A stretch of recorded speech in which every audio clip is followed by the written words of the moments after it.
It has been almost exactly 2 years since we made our first top 30 NBA players of all time ranking video in the summer of 2023. That video has 1 million views. That's our most viewed video. 1 million views on a 3-hour podcast is ridiculous. It's wild. That was our first in-person podcast too? Yes, it was our first in-person episode of all time, episode 50. Damn. And then last year, you guys know, we did the comeback to that part 2 by ranking the top 30 guards of all time in summer of 2024.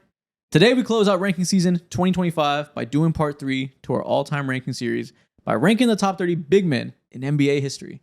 I am so excited for this one.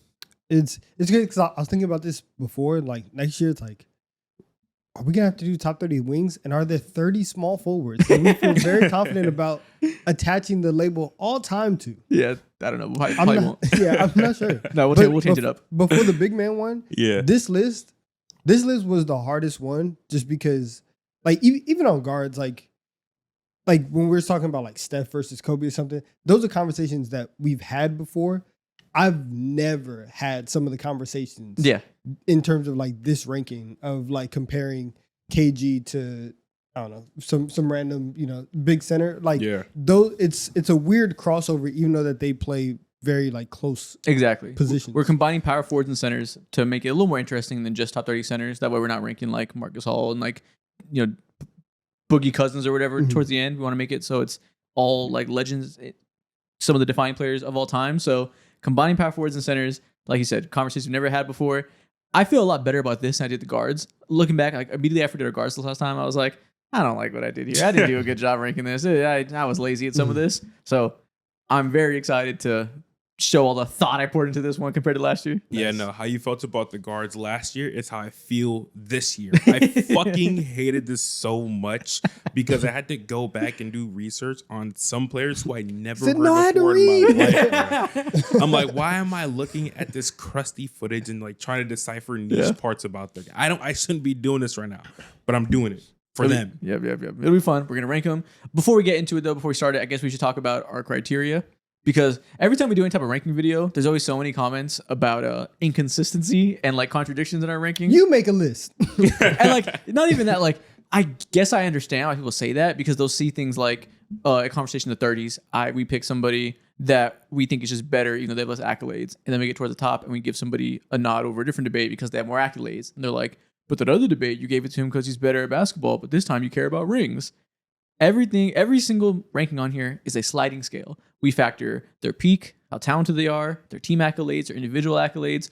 All of that goes into this amalgamation of value to each their own. Sometimes the difference maker between two players that are really close in talent will be rings. Sometimes somebody has more rings, but other person's better. It's a sliding scale. And this time, the talent wins out. It'll be different criteria for different debates because these players are different with different contexts. Yeah, these people don't. Sometimes I don't think you guys understand that conversations are like fluid. Nothing is like solid to the core because you have to have like a certain level of context to individual players and what they're able to like achieve during their prime or whether it be like totality of their career and all that. So it's all different for majority of the part. Exactly. Yeah, plus also like, and obviously like we're going to talk about it a little bit, but specifically in all-time rankings, the hardest part is how much respecting of a certain time period are you going to do, right? Because there's people on the list that have like 1 million accolades, but then you look at it and like you look at their basketball reference page, Leash is different, and it's like, yo, they weren't counting blocks then. They weren't counting offensive rebounds. Like the way that you were looking at the game is just so different. And so to see somebody who played in 1955 and there's like half of the bars are empty because there's not a lot of stuff. But then you transfer it over to somebody who played in a more modern game,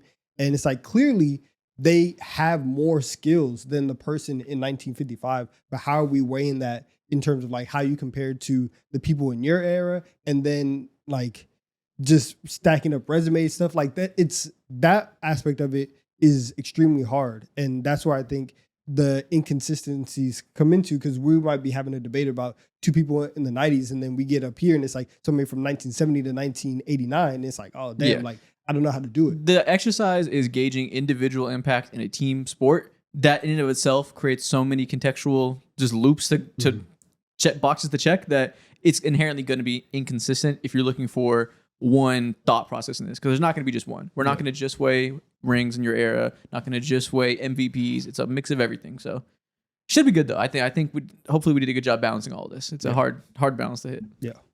With that being said, cue the intro music. Let's get into our third all-time ranking episode.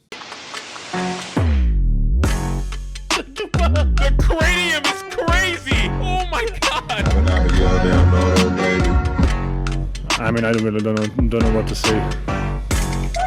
Crayon eaters rejoice. So you guys know how this works. We're gonna start from 30, work all the way up to 1, revealing 5 at a time for each of our lists until we have the entire thing in front of us.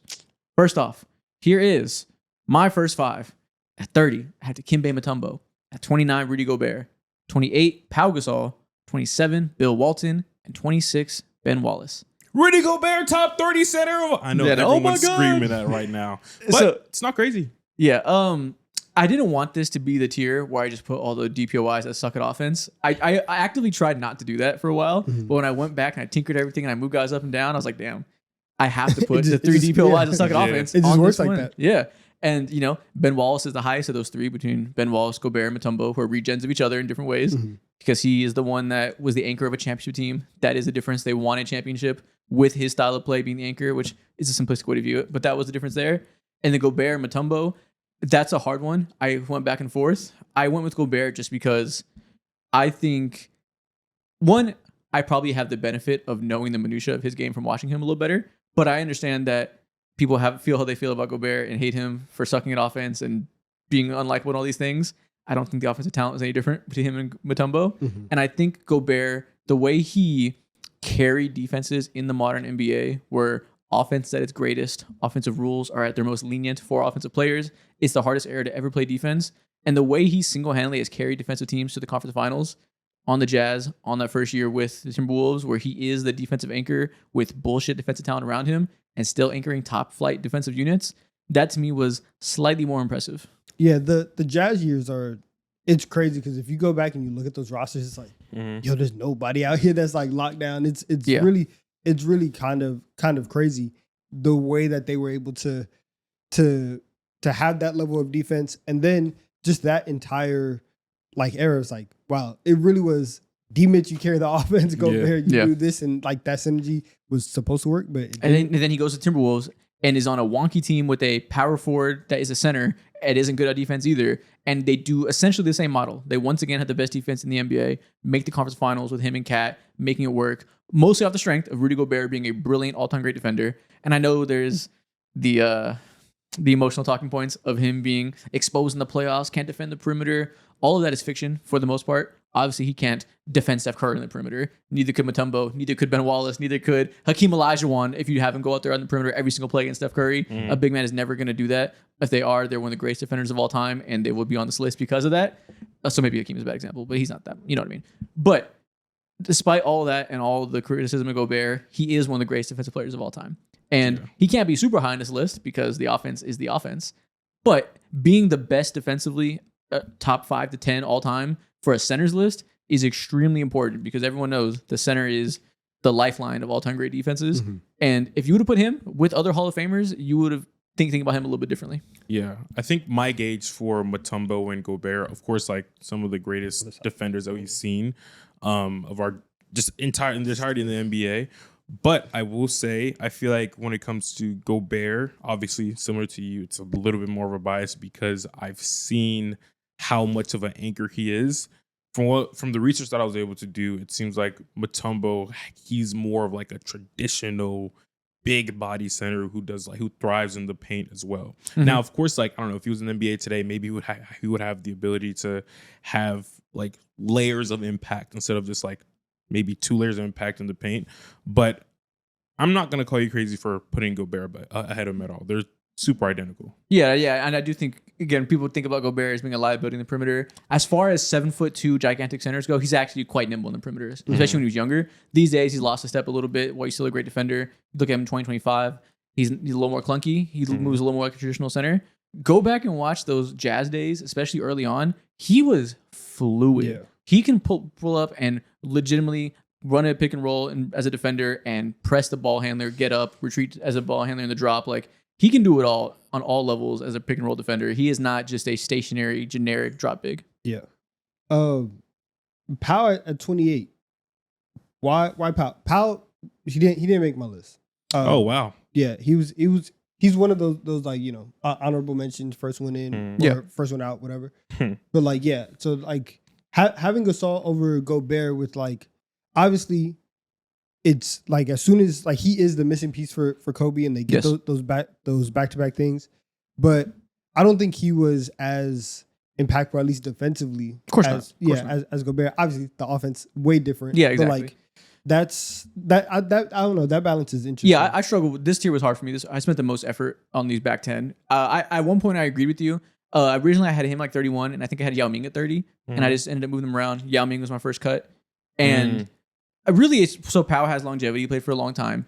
He wasn't in the beginning of his career before Kobe. He wasn't on great teams to where it was like could be shined. So he wasn't stacking up all NBAs or anything like that. He's also not like good enough to be the best player in a championship team. He's just there to me because I think those 2 years where they won with Kobe, he was like the quintessential second option big that was like an important part of 2 championships. And we see further up in this list, I think that is valuable to be the like perfect second star. And if he was a good defender, he'd be higher up if he was like a really good defender. So I'm not mad at you if you pick somebody else as being marginally higher. Like if you want to reward somebody from a past era that had more accolades, stacked up all NBAs, did things in their era more and kick him off.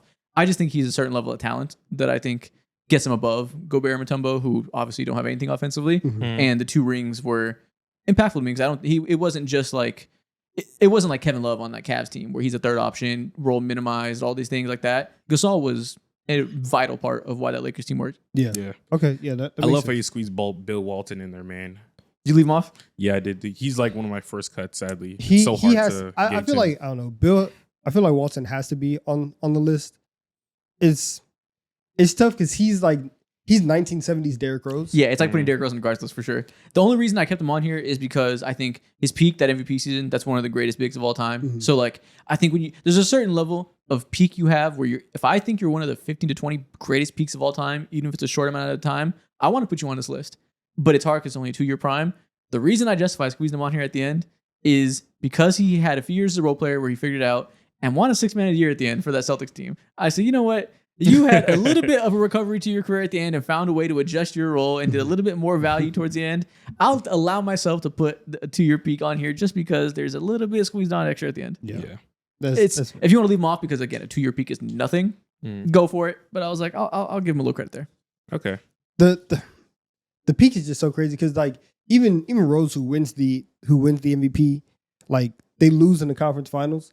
If that 1 year is just like you win, like you have an MVP, you have a championship in your prime, like stacking up everything that you can in that 1 year, I do have to give you a lot of credit for that. Exactly. And honestly, at first I had Walton a lot higher. I had him like 21, I think. I ended up moving him down just because as I was going to other people, I'm like, longevity does mean something to me. And like being able to stack a decade of productivity, even if it wasn't as high of a peak, I'm like, that has to be a baseline rewarding over Walton. So I ended up moving him down. But you can't underestimate how amazing the peak was. Like if he had played for a decade, this would be a consensus top 20 player of all time. Yeah. Okay. Who's up next? Mo, who is your 30 through 26? 30, I have Dennis Rodman. 29, Draymond Green. Welcome back to the club. Let's go. 28, Mutombo. 27, Bosh. And 28, I got Pau Gasol. 26, Pau Gasol. 26, Pau Gasol, my bad. Okay. Chris Bosh was also one of my first cuts. I find myself, I think I respect the Raptors years a little bit less than some people do. I think some people after, especially like that weren't like us, we were really young at the time. So I think people of our age group, our first like memory of like mainstream Chris Bosh is when we were 10 years old and the big 3 happened and he joined up with Dwayne Wade and LeBron. It's like a big 3. So I feel people of our age that weren't like super locked into 2009 Chris Bosh assume he was like a top 5 player in the world too, and they got 3 of them. Yeah. He wasn't like particularly at the top level of the game before that, you know? So to me, he's like mostly great third option on a couple championship teams. But I think before that, it wasn't all-time caliber. It was all-star. It was a great player, but it wasn't top 30 peak caliber to me. That I felt okay leaving him off just because the number of all-NBA seasons or like all-NBA level seasons weren't as impressive to me as other people on this list. Yeah, I understand that for sure. For me personally, when I put Chris Bosh on this list, initially he was like a little bit higher, and I was like, hold on, man, I may be doing a little bit too much, but I appreciate Chris Bosh because how he was able to sit down and morph his game and be literally like a pillar of this generations of basketball when it comes to being one of the first big men to step out and extend his game and just really morph into what we now call a traditional five. I gave him immense appreciation for that alongside the stuff he did in Toronto. Now, I think he's 27. Yeah. But I can understand leaving him off this list because the Toronto stuff and also being one, just because, I don't know, I did a little bit it's a little bit of salute because like you're one of the first, you weren't the best obviously, but you were one of the first to go ahead and transcend this game as well. So Yeah. It's pretty similar to Gasol, honestly. So if you want to say if you have Gasol on the list, you should have Bosh as well as a 2-time champion, tertiary star. That's fair. Yeah, I didn't have Bosh on my list, but I do agree with the argument in that like he's gonna be one of those guys where it's like this guy was a problem, but not just like an all-star of that club, like an all NBA type of guy where when you compile that list of people, he's probably gonna be like in the top 10 of that. Where Of like forgotten stars, that was yeah, more of a problem than people remember. yeah, and I do think that, like you're saying, like being able to transcend the game and being able to be one of, like, as the league was moving into small ball centers who can shoot, having Bosh change his game to be able to space the floor a little bit more. Obviously that's Spoelstra, that's the Heat, that's everything, but his ability to actually end up doing it and be very versatile on defense and be a good shot blocker, a good rim protector while spacing out, being able to knock down the three. All that is super important, and it is an archetype that, like, if you had a player like Chris Bosh in today's NBA, that's exactly what you're looking for from your fours, from your fives. So I understand the argument. He didn't make my list, but I do like the archetype and what he was able to accomplish. Yeah, it's not a bad pick or anything. I would have put him like 34 or something like that. Like he was in my consideration of the people I cut in my last five. So the range from him being 27 on yours, 34 on mine is pretty much the same type of thing. Yeah. Okay. But okay, listen, we all have then Draymond, Rodman. Yeah. The And then you defensive got specialist my around defense here. specialist right there. I had to go ahead and Yeah, I do mean, it. listen, Rodman has the rings, has the DPOIs. That's fair. Now I didn't put Ben Wallace a part of this group right here. Very much probably should have put him in this. Probably at the top of this range too.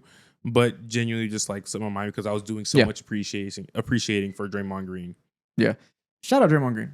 I think you put him into any era, he's still going to have the same level of impact.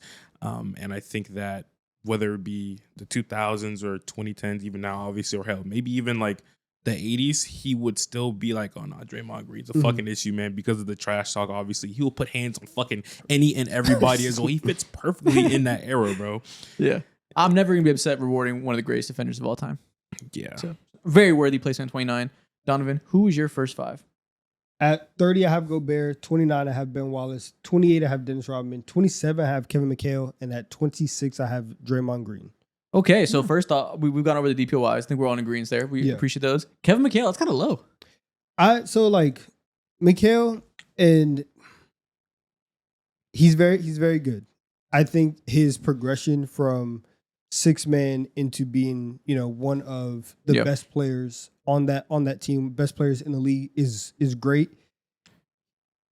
He's honestly just he's a casualty of when we go further up the list, there's guys that have a little bit more like individual accolades than him. And a couple people who are like, if I'm just lining them up, I think I would rather take them over McHale.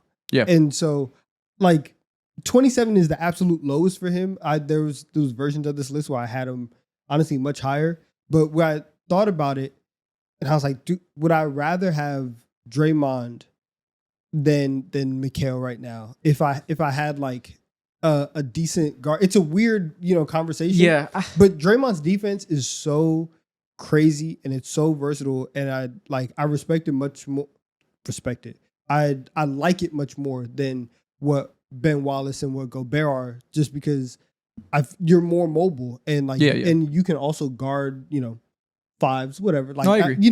If now once we get to the top 15, like Draymond's not guarding any of these guys. Neither are Ben Wallace or Gobert. All the top 15 guys are cooking everybody. But I think I would want Draymond and his Swiss Army knife and his ability to man everything on defense a little bit more than McHale, where that entire Celtics team was stacked. and you do have Larry Bird offensively, and I mean Draymond had Steph, but I think I just value Draymond a little bit more. And so it's like it's tough for Mikal. I understand that it is a little low, but that's kind of No, you hate the Celtics. That's fine. It's just what it is. You continuously show us your true colors. You hate the Celtics. You hate Bostonians. I think you might hate white people.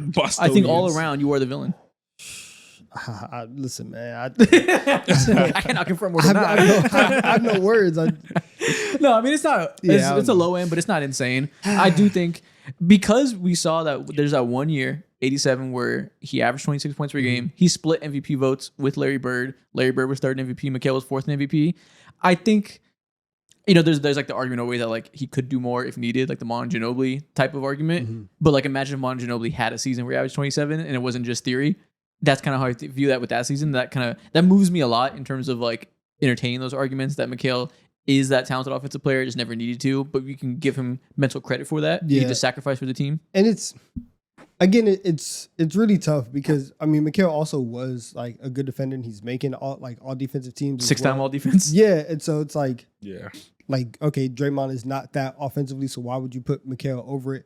I just think Draymond is able to unlock a lot from other people, and as we're like moving forward into like a more modern style of basketball, I feel like even in like 1987, if you put Draymond there with all of his skills as this like versatile defender, basically like if he's Rodman, but with better passing chops, can the Celtics still kind of get there? Mm-hmm. Yeah, I think that they can, and so I think that Draymond's skill set goes up and down and really all throughout time. Where I feel like Mikal right now, if you put him in today's game, you're not really asking Mikal to do the things that he does great. Yeah. So that's again, I understand it's harsh. I understand it's low, but that's why I ended up with it. Stay on that side. All right, fine. I'm on that side too. Yeah. Okay, let's move on to the next tier. Let's do it. Donovan, who is your 25 through 21?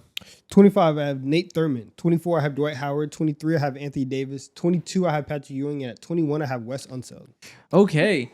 Dwight Howard and Anthony Davis is so difficult. I also put them right next to each other. Mm-hmm. I actually put them the next year, but I put them right next to each other. Okay. I ended up taking off Wes Unseld last second just for longevity purposes and like how weird that MVP is. He got MVP as a rookie, and it's like one of the least impressive statistical MVPs in a weird era that I probably don't have the breadth of context needed to fully understand as a 25-year-old. So it's probably pretty impossible for me to fully understand it. You're 26. Oh, fuck. I forgot. How much I say that? I was like, Dude, we're 26. I forgot. I just forgot my own age. Honestly, that happens all the time when somebody will ask me how old I am. I never say it out loud. I'll say 25, and then like I've said it one time, and Alexia was like, "You're 26." Like, dude, so embarrassing. I haven't said my age out loud in like 3 years. I feel like I feel you. It just flies. But yeah, maybe I lack the context for the Unseld thing. I ended up removing him last second just because all the things we talked about, bringing together peak versus era versus longevity versus team and all this stuff. But I do understand that like it's hard to leave an MVP off the list. So I will say 21 and 21 through 22 right there. That's for me is a tier break where everybody from 21 and above, you've won an MVP. From 21 and above, you won. That's why I did it first too. I ended up changing it for Walton and Unseld specifically. I was like, I gotta apply some context here. But at first I did that too. And because I do think like it is very funny. He really peaks and then everything goes downhill. Yeah. Because a lot of what you talk about with Wes Unseld does come early on. But like we also did get a ring towards the end though. And it's good, but it's also just like the consistency of his rebounding early on. Like you look at it and like the numbers are just gaudy. And 18 as a rookie. Yeah, it's crazy. And so I do think like that MVP for me is doing a lot of carrying, obviously. But I do think that if you are able in any era to say like, hey, for this 1 year, like my peak, everybody who was around the sport and covering it, they said you were the best guy this year. I do think that holds some merit. So that's why he gets at 21. But like Ewing, AD, Dwight Howard, like all these guys are obviously all time greats or whatever. But like that's where the tier is for me. That's fair. Yeah, I also treat MVPs as like extremely valuable. It's equal to a championship to me, Mhm. and I do treat sustained years of like top 3 to 5 in MVP voting. Okay. That's how I like. It's obviously, and for a modern era, we understand who is like the consensus top 10 players in the league and stuff. And it's really important to me that you are a top 5 to 10 player in the league for sustained periods of time. And I think there's no better way than consistently getting top 5 MVP votes. Sometimes there's wonky years where someone's like 13th in MVP voting. That doesn't matter. And like really like 6 and 7 is like the worst that matters to me. Like if you're 6th place MVP, that probably means something. Maybe I'm like NBA honors, like maybe that did some stuff to me. But like even if I see you as like 4th in MVP, I'm like, nah, it doesn't really move me. Because when I think about MVP or like 4th in MVP votes, I think about we got to give Devin Booker some votes. We got to put Jason Tatum in these conversations when it's like, okay, like we're gonna do that because your team is winning and like obviously you are great, but like when we're having the conversation, you're really not on the top of our mind, but we have to fill out this 5-person ballot. So Yeah, that's why like 100%. If I see like MVP 14, I don't care about that. Yeah. But like even 4 and 5, sometimes I look at that and it's like, okay, but were you ever like truly in the race? Yeah, well, for- I mean, the Jason for the Tatum is a good example. He's consistently like the 5th best player in the league, so that's like exactly why. Like Tatum consistently being 5th place in Yeah. MVP, like that's precisely what I value. Is consistently being in that range. And like, sure, maybe there's some like if you feel that way about Booker not being worthy of 4th that year, sure. I think more often than not, though, you'll see that it has correlation. Yeah. Respect to the olds, man. Respect to the olds. Respect to the olds. I will say I did not put Wes Unseld on this list, bro. Yeah, He I consider averaged him heavily. 13 points for his MVP year. Of course, like his game is not predicated around points per game or nothing like that, obviously. But talking about like sustained greatness and all that, loosely, I just don't think he's had the same level of impact, not impact on the game, but level of greatness weighed the same as someone like an Anthony Davis Yeah. or Patrick Ewing. Yeah, it's also. hard because a lot of these big that won MVPs in past decades don't have gaudy scoring numbers because the game is played differently. Obviously, there wasn't these high usage players a lot of times, so you see 20-point per game MVPs all the time, and they were great scorers for their time, and that's fine, right? Like an Elvin Hayes, Willis Reed, stuff like that. Fully respect that. But there also was gaudy 30-point per game scorers back then. Like those people did exist, you know, like Wilt existed, all these other players existed, Moses Malone existed. So I didn't let myself index too much on like your scoring game is whack playing the 70s, but I do got to remind myself that there was elite scorers still. Yeah, and honestly, it's funny because like the 90s and the 2000s is actually a like lull. It's obviously like a slower game and it's a lull in scoring and everything. Go look at like at 80s basketball. It's a track meet. Pace is right? crazy. Yeah, the pace is crazy, and so a lot of times like the offensive efficiencies, like those numbers aren't great because one, they're not taking threes, but also there's just mad possessions and people are just taking shots, and so the opportunity to score, like for Unseld, he could have like I'm with you. I'm not gonna look at you and be like, oh, you didn't score 20, whatever, but like also. You didn't score 20, like you know, like you said, the opportunity to score was there, and so whether that be because of your specific position and how teams were like trying to use you, obviously there's all that context, but it's not this like slow ball era. That's fast basketball does not start in 2010. It's also important to 2015. note though, the way voters talked about MVP back then was very different because the general thought of the time was the most obviously bigs are the most important players back then because the game was played inside out through the post, a lot of high post passing, a lot of plays ran through a guy holding the ball in the post, your biggest guy. So the game just was played very differently. That even though the scoring wasn't always your big wasn't the best scorer, they were thought of as the most important player because they were like the hub. Yeah. So just a very different mode of thinking that I think is important to remember. Like Wes Unseld probably was the best player that year. You know, he was a small, undersized big that did some ball handling, that ran, was really quick for the time. Good I to go. think he's a player who would like excel in today's game. Oh, that's today. Draymond. Yeah, exactly. Literally Draymond, and he's like the definition of like 13 points. probably Zion. Don't scuff a ball. I don't know about Zion. Well, my bad. Not But- athleticism wise, but yeah. like size wise, in terms of like being that 4-size body that can ball handle. Yeah, I 100% agree. And his impact is so wild. I just read up that the first year that his rookie year, obviously he won MVP, won Rookie of the Year, and the following year he put up better stats, but no one even considered him to be even an all-star at that time. And so I think back then it feels like everyone gave him so much respect as to how much better he made was it Baltimore Bullets? Yeah, or something Baltimore like that? Bullets. Yeah, the Baltimore Bullets that single year. So Yeah. after that, I think everyone else did like a little bit of course correction and would not even select him as an all-star. But he is one of the more impactful players that the league has ever seen. And I think he belongs on this list. And I would put him on this list, but he wouldn't be on this tier for me. Yeah, I didn't mind cutting him, but I understand if you wanted to say Yeah. MVP baseline top 21. I respect. I it. get it. Yeah. Well, who you got? 25, Anthony Davis. 24, Yao Ming. 23, Alonzo Mourning. 22, Dwight. And 21, Joel Embiid. Dwight and AD is such an interesting conversation. Let's save it because I have that on my next tier. We'll get into it. I have a lot of thoughts. It was hell for me. That's very hard. It was- Yao Ming, that's a hard one because his peak is so good. He is such I a know. dominant player, but doesn't have playoff success because of injuries. Doesn't have sustained regular season success because of injuries. Doesn't have longevity because of injuries. I had to cut him, but like if it was top 30 peaks, Yeah. I think you could get him in the back end. But there's just guys that just accomplished more and had comparable levels of skill. Like Anthony Davis is also at his peak. Anthony Davis is better than Yao Ming. So like I definitely would put at least AD above him. That's very fair to say. I don't have no gripes around when it comes to that. And I think this list right here for me this is one of the toughest ranges. This tier right here, and then the next one easily gave me fits, bro. I fucking hated it so To much. me, it was this tier and the last one we did. The bottom 10 were hard. Yeah, I feel you. Which I'll just reveal mine. Go ahead. 25 Alonzo Mourning, 24 Draymond Green. I say my thoughts. I got him even higher. Draymond Green is All right. incredible. 23 Joel Embiid, 22 Patrick Ewing, 21 Elvin Hayes. Yeah. Draymond Green above Alonzo Mourning. That was one of my hardest debates. Very, very interesting. That was one of my hardest debates because Alonzo Mourning is obviously the better two-way player, best player on his team. In 1990 and 2000, he was DPOY and was top 3 in MVP voting. He was legit two-way player, great defender, engine of his team offensively. Don't give a fuck. Draymond Green is in my mind. I think there's a case for Draymond Green to be era adjusted in the convo for greatest defender of all time. And when I say era adjusted, I mean this era of basketball, like I said earlier, the hardest to be a defender in ever. The rules don't let you be as physical. You can't hand check.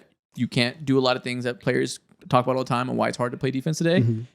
So the rules go against you, and offenses are fucking genius level today with the spacing, the understanding of how to make the most of different skill sets, the way that specialists that suck on offense can't even play these days. You don't have role players that can't shoot, role players that can't dribble.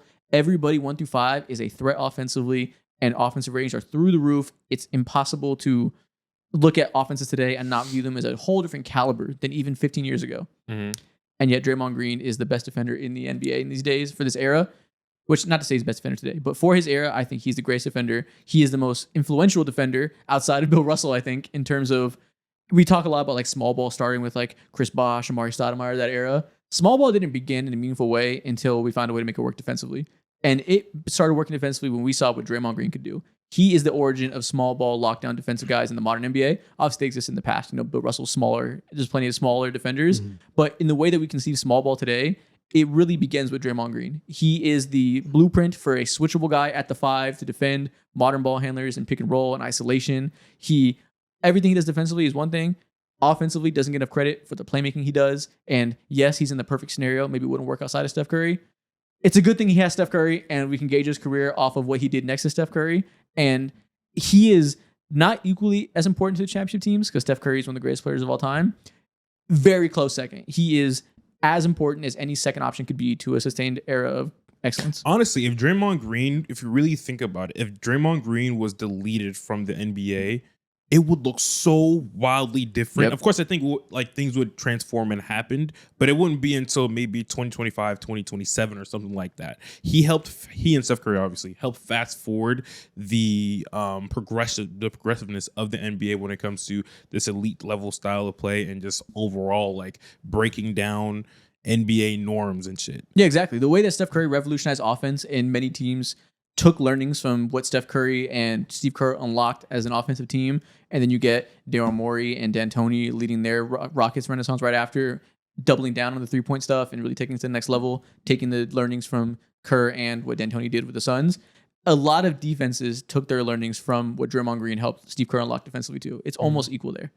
And honestly, he's such a generational talent that even though I'm saying all these things that are like replicated by teams running small ball, nobody else has won a championship with this. Because Draymond Green is that level of talent that you can win a championship with him being a 6'7" center. Because he's even if we're talking about like the Heat playing small ball, Chris Bosh is still 6'11". Yeah, he's gigantic. You know, Yeah. like he's still a tall person. I think that was And more for- about LeBron at 4 was the small ball thing for the Heat. But even then, like you're still anchoring that and asking Chris Bosh to be your rim protector at 6'11". To have that and say Draymond at 6'7", you have to do those things. That's like you said, like that's the truly revolutionary part about all of it. So honestly, like this is probably the highest we can go with Draymond just because it's like Embiid and you in it. Yeah, And MVP start next. Yeah. But man, I would like to put him. I would have liked to put him Yeah. higher and give Draymond as much credit and as much of his flowers as possible. And Because he really is amazing. The reason I ranked him and I didn't put Rodman is one, I think the level of offensive utility is night and day. Draymond, especially for those, let's say 16 through 18, whenever he was at his athletic peak, could shoot, is incredibly fast, has a deep transition threat, and the passing is just extreme utility. All these other DPOY level guys are defensive specialists that are essentially elevated role players on this list, like the bigs we mentioned before with Mutombo, Gobert, and Ben Wallace to that extent. Way less offensive juice because of what Draymond does as a passer and as a mobile big that can push the ball and be your point guard from the power forward. Like his offensive value is night and day. And also, like I didn't rank Rodman just because he was obviously very important to the greatest regular season team of all time before Draymond's team. But just simply the fact that they won without him and then won with him, like they didn't need Rodman per se. No, but I think even before, like to make the case for Rodman, it's like even the stuff that he was doing With the Pistons. DPOY. Yeah. I'm just saying where it's that. like, Very true. Well, I'm just saying the difference there is that Draymond is like the reason they could have this dynasty, and I just weigh that a little bit more, which isn't to say Rodman isn't like worthy to pick or anything, but Overall, it's like this is a greatness conversation, so I understand you. yeah, I just think Draymond's 4 rings are a little bit more impactful than Rodman's 3, and then the DPOYs, they're both that level of player. where Rodman's what 4 or 5, however. Oh, because the Pistons. Yeah. Yeah.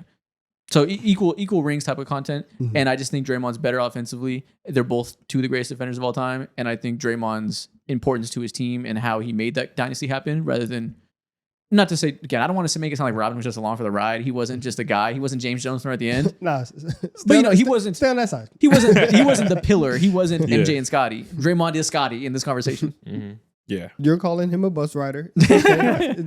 It is what it is. It's how you feel. Looking back at this, I really, really do hate as time goes on where I placed Anthony Davis. And I tried so hard to give someone like Alonzo more respect. And also Dwight Howard too.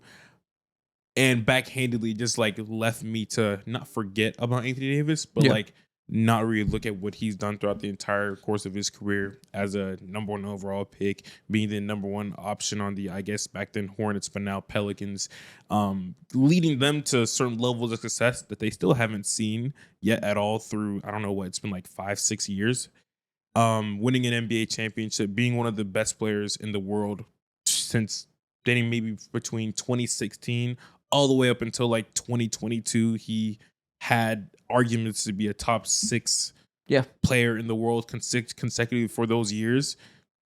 All-time talent. I think I should have put him right in between Embiid and Dwight. Yeah, well, I had that conversation next year. I'll save my thoughts there. We'll get into it for sure. But I agree. AD is hard to rank, so I don't blame you. Yeah. No, took me a lot of time. Who? Elvin Hayes versus Patrick Ewing. Man, I learned about Elvin Hayes yesterday. What the fuck is an Elvin Hayes, man? Bucket. Crayon What do you eater. mean? What do you mean? Yeah, Elvin Hayes is very similar to Ewing in that he was a top 5 to 10 player for a decade. Yeah. Honestly, his resume is kind of like Patrick Ewing if Patrick Ewing won a championship.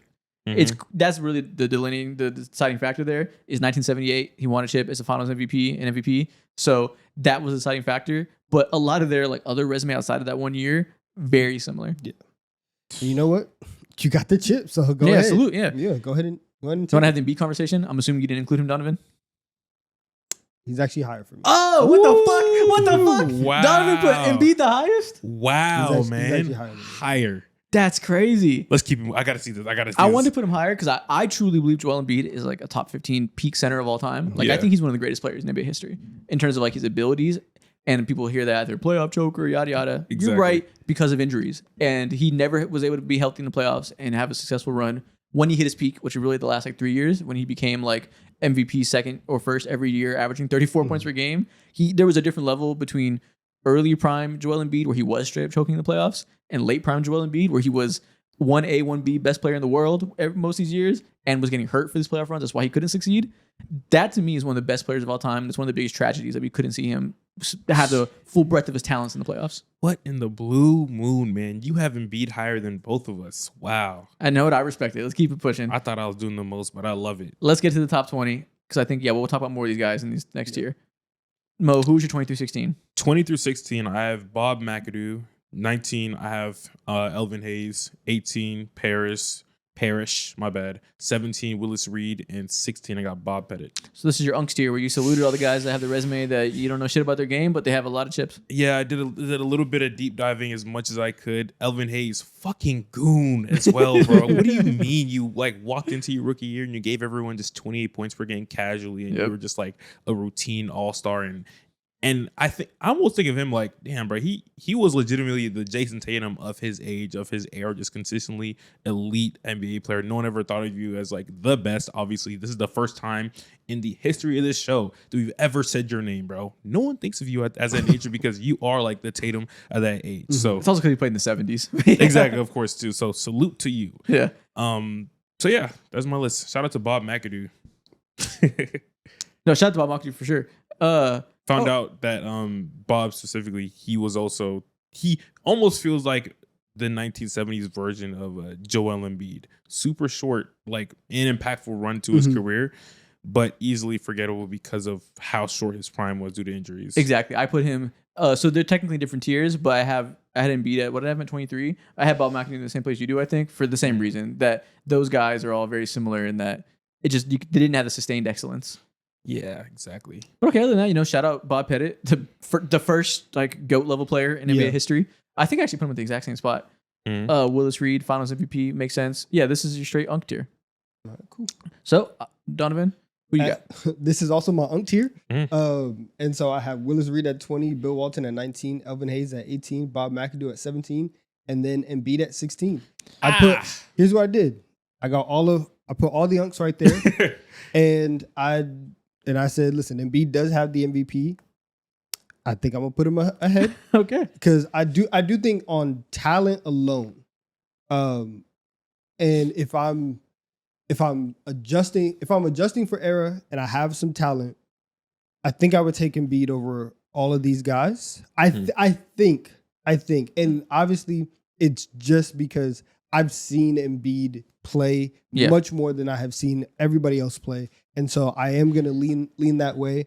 But there's some 7-year-old right now calling you a punk through this screen. But that is important to acknowledge that we have the privilege of understanding the minutia and understanding the real context and fine details of these players' games that, like Willis Reed, we understand what Willis Reed did, but like if you tell me to dissect his pick and roll defense the same way I can Joel Embiid, the same way I understand his hands as a drop defender elite, the same way I understand his passing developments, just can't do that. And it's also like I am very much of the mindset, like the hardest thing that I always get into whenever I'm doing like all time stuff is like Embiid can do all of these things because Bill Walton played before him. Yeah. Because Shaq and Hakeem played before him. And so you have like all of these players have the luxury of 40 or 50 years of basketball to then grow your game, where it's like if you just dropped Embiid in 1970, would he even be like have the mental capacity to think like, oh yeah, I can do a drop step fader?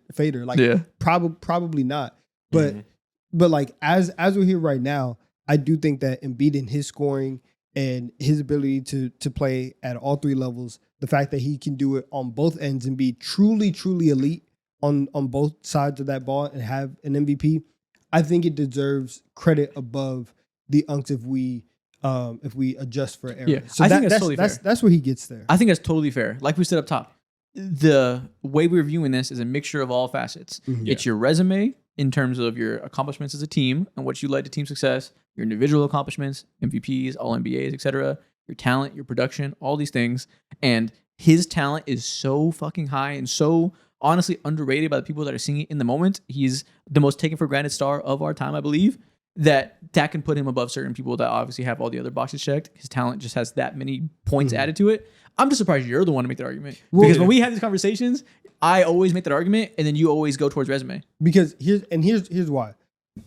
If we're talking about like 20 to 16, you can have that. I think where our disagreements come into is like, I don't think Embiid can ever get to the ceiling of top 10, top 12, right? Like I don't think that's even like on the table, and I don't want to put him into those conversations with like the greats. But obviously, if we're doing like 30 or 35 and the pool expands, yeah, you're clearly somewhere in there. But I'm not going to entertain the conversation of you with somebody that I'll have at 13, right? Because those guys have a combination of everything. And so Embiid and the person that I have at 15, like from 15 up, that is another tier break. I agree. It is. It's not only like a glass ceiling. It is a steel ceiling with concrete on top of it that you cannot break through. Yeah. And so like unless you blow the whole thing up and you start winning championships, then I just think like I won't even entertain that conversation. So that's where our disagreement always comes in. I got my 23. I agree. But no, I just in general, a lot of times our tiebreakers is you're very resume pilled, and we try to like not be so. So shout out development. Okay, I love it. Next up, at 20, I have Bob McAdoo. At 19, I have Kevin McHale. 18, Dwight Howard. 17, Anthony Davis. 16, Cohens. 17, Anthony Davis. Let's talk about it. Got him up high. I said this to you guys before we start recording. The single most difficult player for me to gauge on this entire list was Anthony Davis. The second most difficult player for me to gauge on this entire list, Dwight Howard. They ended up being right next to each other. So we'll get into. So first of all, I think they're both in this tier. I think you guys have them a little bit lower. I understand. They're together though. Yeah, they're together, and I think they're so talented. And I guess that's why I put them above some of the unks. It's just like they're incredible at basketball for all the developments you said with the modern era. They've learned from past generations. Like these are two of the best talents we've ever seen. The more interesting conversation to me is whether or not AD should be above Dwight Howard, because obviously a lot of people disagree with that. Whenever this top 75 came out and AD was on it and Dwight wasn't, uproar. A lot of people will say Dwight Howard is the most underrated player of our generation, like of the past 25 years. I don't feel that way. And I always feel like a hater because like there's like been like a renaissance for Dwight Love because he was so hated for so long that he retired. And now people are like, actually, he was underrated. And I feel crazy. I feel like I'm being gaslit by the comments on the world to like believe that Dwight Howard was a top flight offensive player when I was around for the discourse back then. He wasn't. He couldn't commit 2 posts in his memory. At all. So like he's a fantastic player. Better all-time defensive player than Anthony Davis by the nature of he won DPOYs. Anthony Davis is an extremely talented defender, but hasn't been the like consistent anchor of top flight defenses as a drop defender that other all-time great defenders are. So while AD's talent and like versatility is a real thing, not the defender of Dwight Howard. He's better. Anthony Davis to me is one of the single most valuable offensive bigs I could imagine because of his ability to play with other stars and play with ball handlers and be the perfect second option. He's like the Scottie Pippen of bigs to me. He just didn't have the benefit of playing with his generation's Michael Jordan for all these years. But if we would have had LeBron and AD together for all those years that he was riding away on those bullshit teams in the Pelicans, or even if when they finally got together before he requested a trade, if Boogie didn't get hurt and all that stuff didn't happen, and he would have had a real championship core, I think AD has the offensive skills to be taken a whole lot more seriously in all-time discussions. It's purely the situation didn't grant it until 2020. And as soon as that happened, won a championship, 1A, 1B, second best player in those playoffs. You can say the bubble shooting was fake. We never see him do it again. That's fine. There are plenty of runs throughout history where somebody has unsustainable shooting for a playoff run and it makes them succeed. And we don't look back and say, yeah, he never did it again. So yes, the vehicle that led to the unsustainable shooting is much more pronounced with it being the bubble, but we don't do that for everybody. Plenty of people get hot at the right moment and leads to all-time great outcomes. So I view that 2020 chip for AD as the differentiating factor. Yeah, the Dwight discourse offensively is something that is extremely lost because like you're gonna watch the highlights and you're gonna see him jump over people, just straight NBA jam, just yamming. But then it's like Dwight Howard. Understand, Dwight Howard was one of the first people to fail out of Hakeem Olajuwon's school. Like this never happened before. Failing is crazy. Paid Hakeem to take the lessons, didn't learn a damn thing.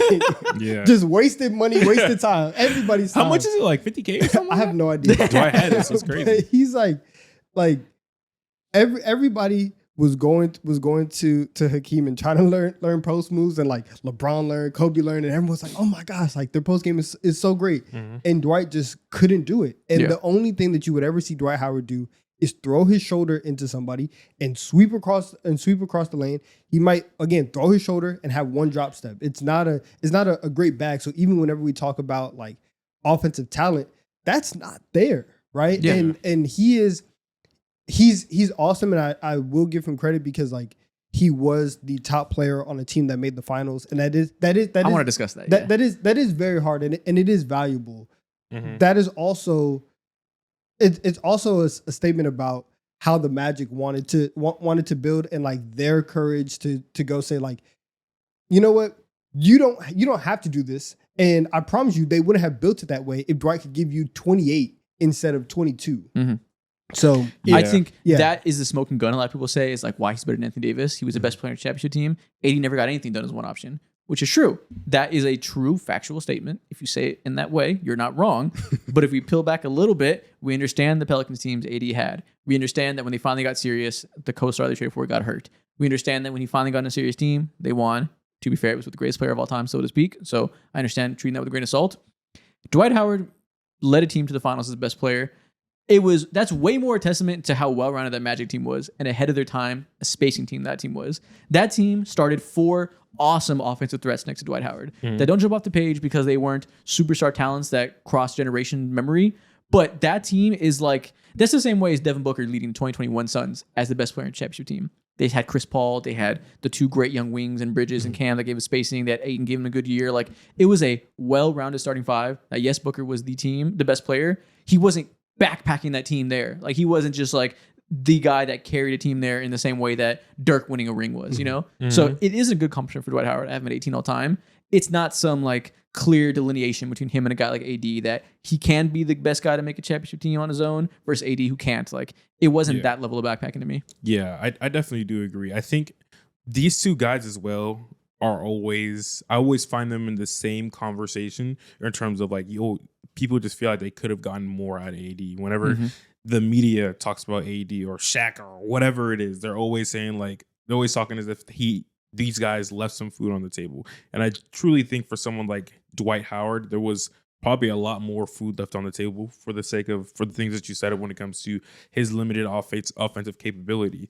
If he was even able to hit like 70% or 67% of his free throws, his points per game wouldn't have been like 20, 21. It would have been like 26, 27, hell, maybe even 28. Yeah. Because he was paid.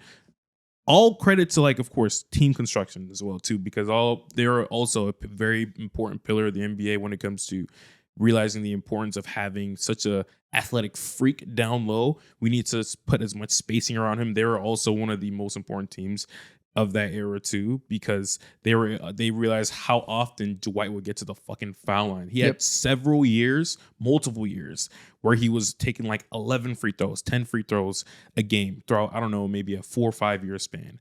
You know, and that just goes to show how much attention and how piss scared teams were of just him getting over the top of your head and just slamming an easy 2 points. I think these 2 guys would both be 2 of the greatest bigs of all time in terms of second option. I'm using the word second option because that's what people use. I hate that term. But if these guys were drafted early on to play with star ball handlers that they could be co-stars with, they would be 2 of the greatest of all time at that role. When Dwight Howard went to the Houston Rockets and played with James Harden, to me, it didn't work out, obviously, for personality reasons, and his back gave out and his whole body failed over time, starting with that era. But if that could have been the actual, like we saw an elongated period of time where things went well, him and James Harden, to me, that would have been the perfect role for Dwight Howard. Being a co-star, not the only star with the ball handler. Same thing as Anthony Davis. He got LeBron and we saw the unlocked version. Both these guys are best used next to another star ball handler.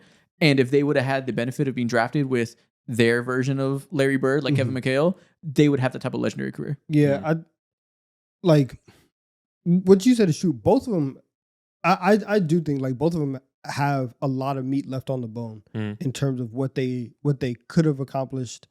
Even just like offensively, because obviously both of them are the best, defensive players of their eras and stuff like that.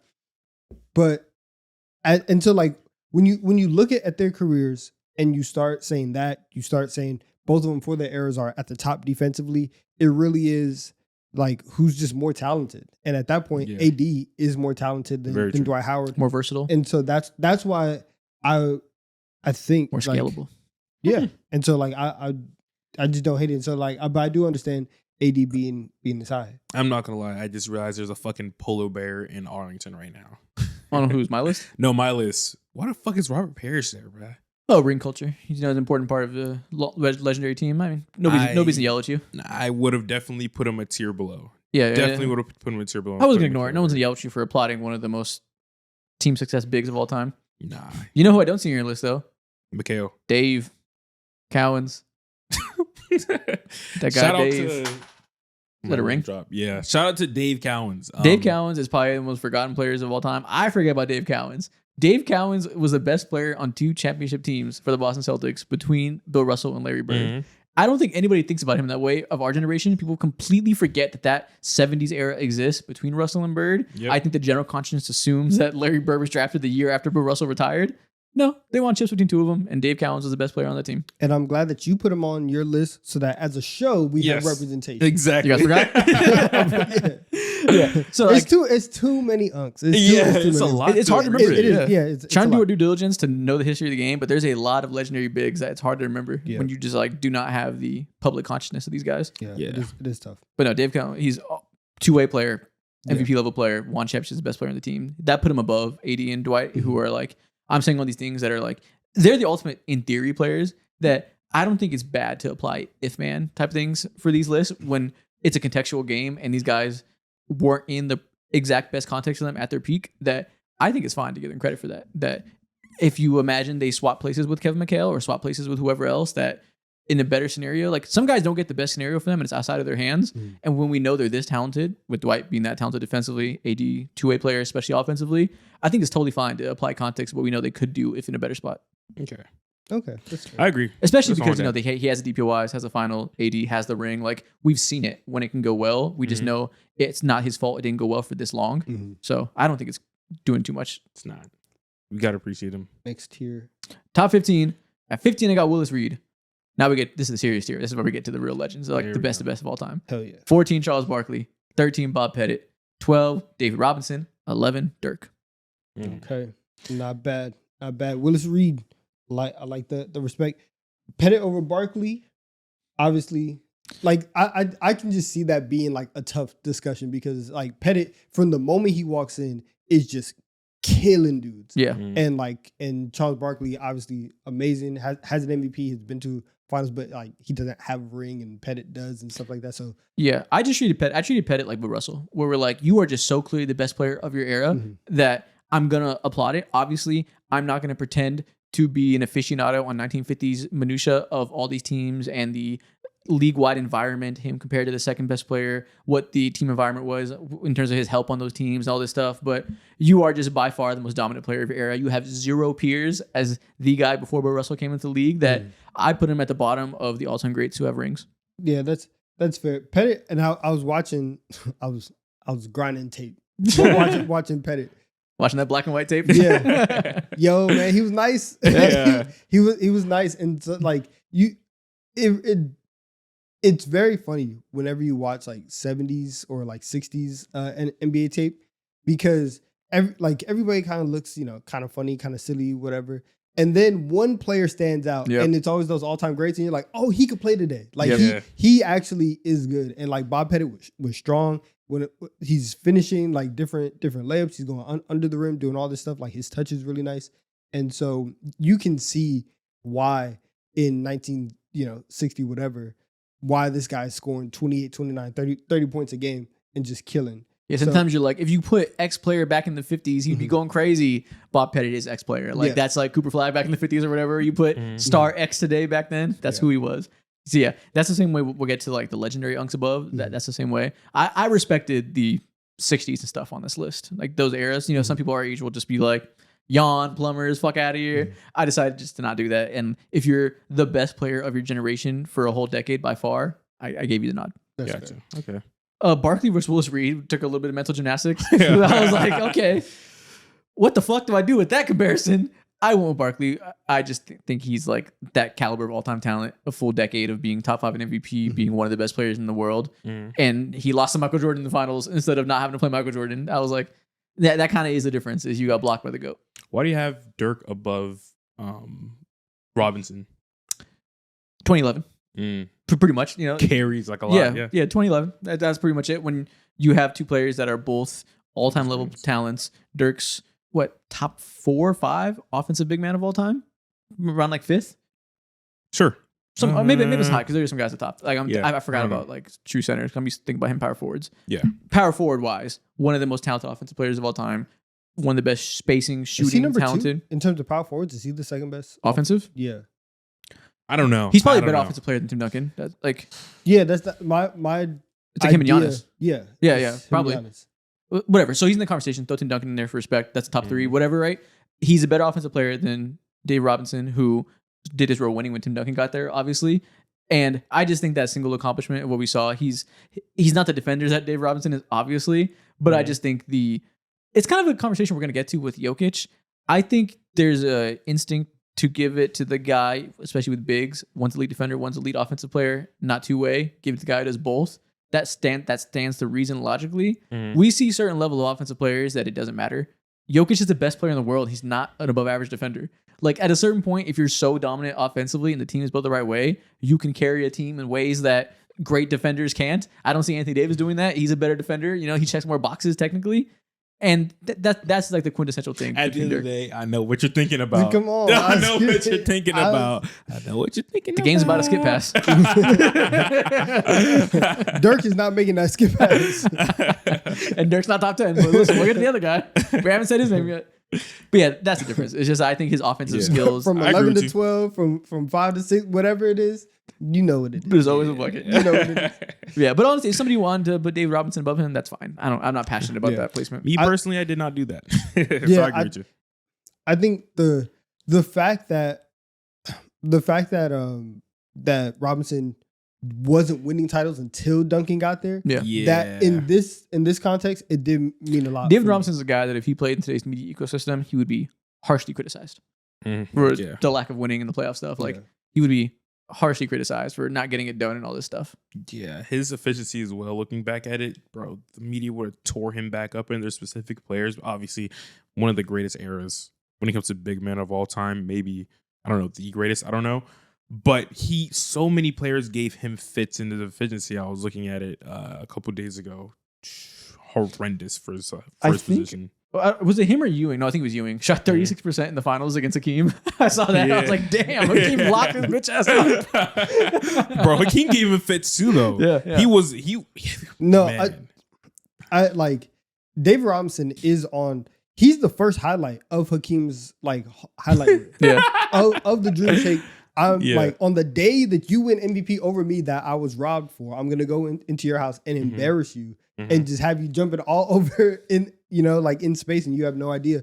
That's very damning to your case that you are now not only on a poster, on a highlight reel. Yep. All right, Mo, who's your 15 through 11? You read this out. I'm going to go do something real quick. 15 through 11. Shout out to the first superstar in NBA history, George Mikan. Had to put him on the list this high. 14, I got Moses Malone. 13, Patrick Ewing. 12, I got Wilt.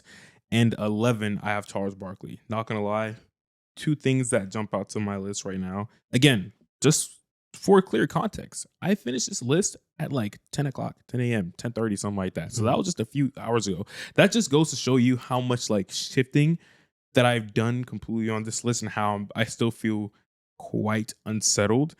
And so looking back at this, I think I would put Wilt in the next tier for sure, in the next tier. And then I might want to do the same. I don't know about Ewing. I think Ewing's at the perfect place though. So Ewing, first of all, thank you. But like Ewing Ewing over Moses Malone is a little high for me. But like why is Ewing at 13 and Malone isn't? I have again, I'm not like sticking to my fences.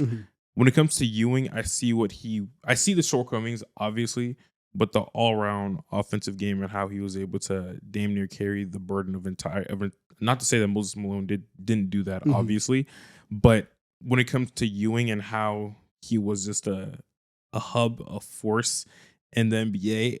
At that point in time, I also saw how valuable that skill set was and how translatable it was to today's age.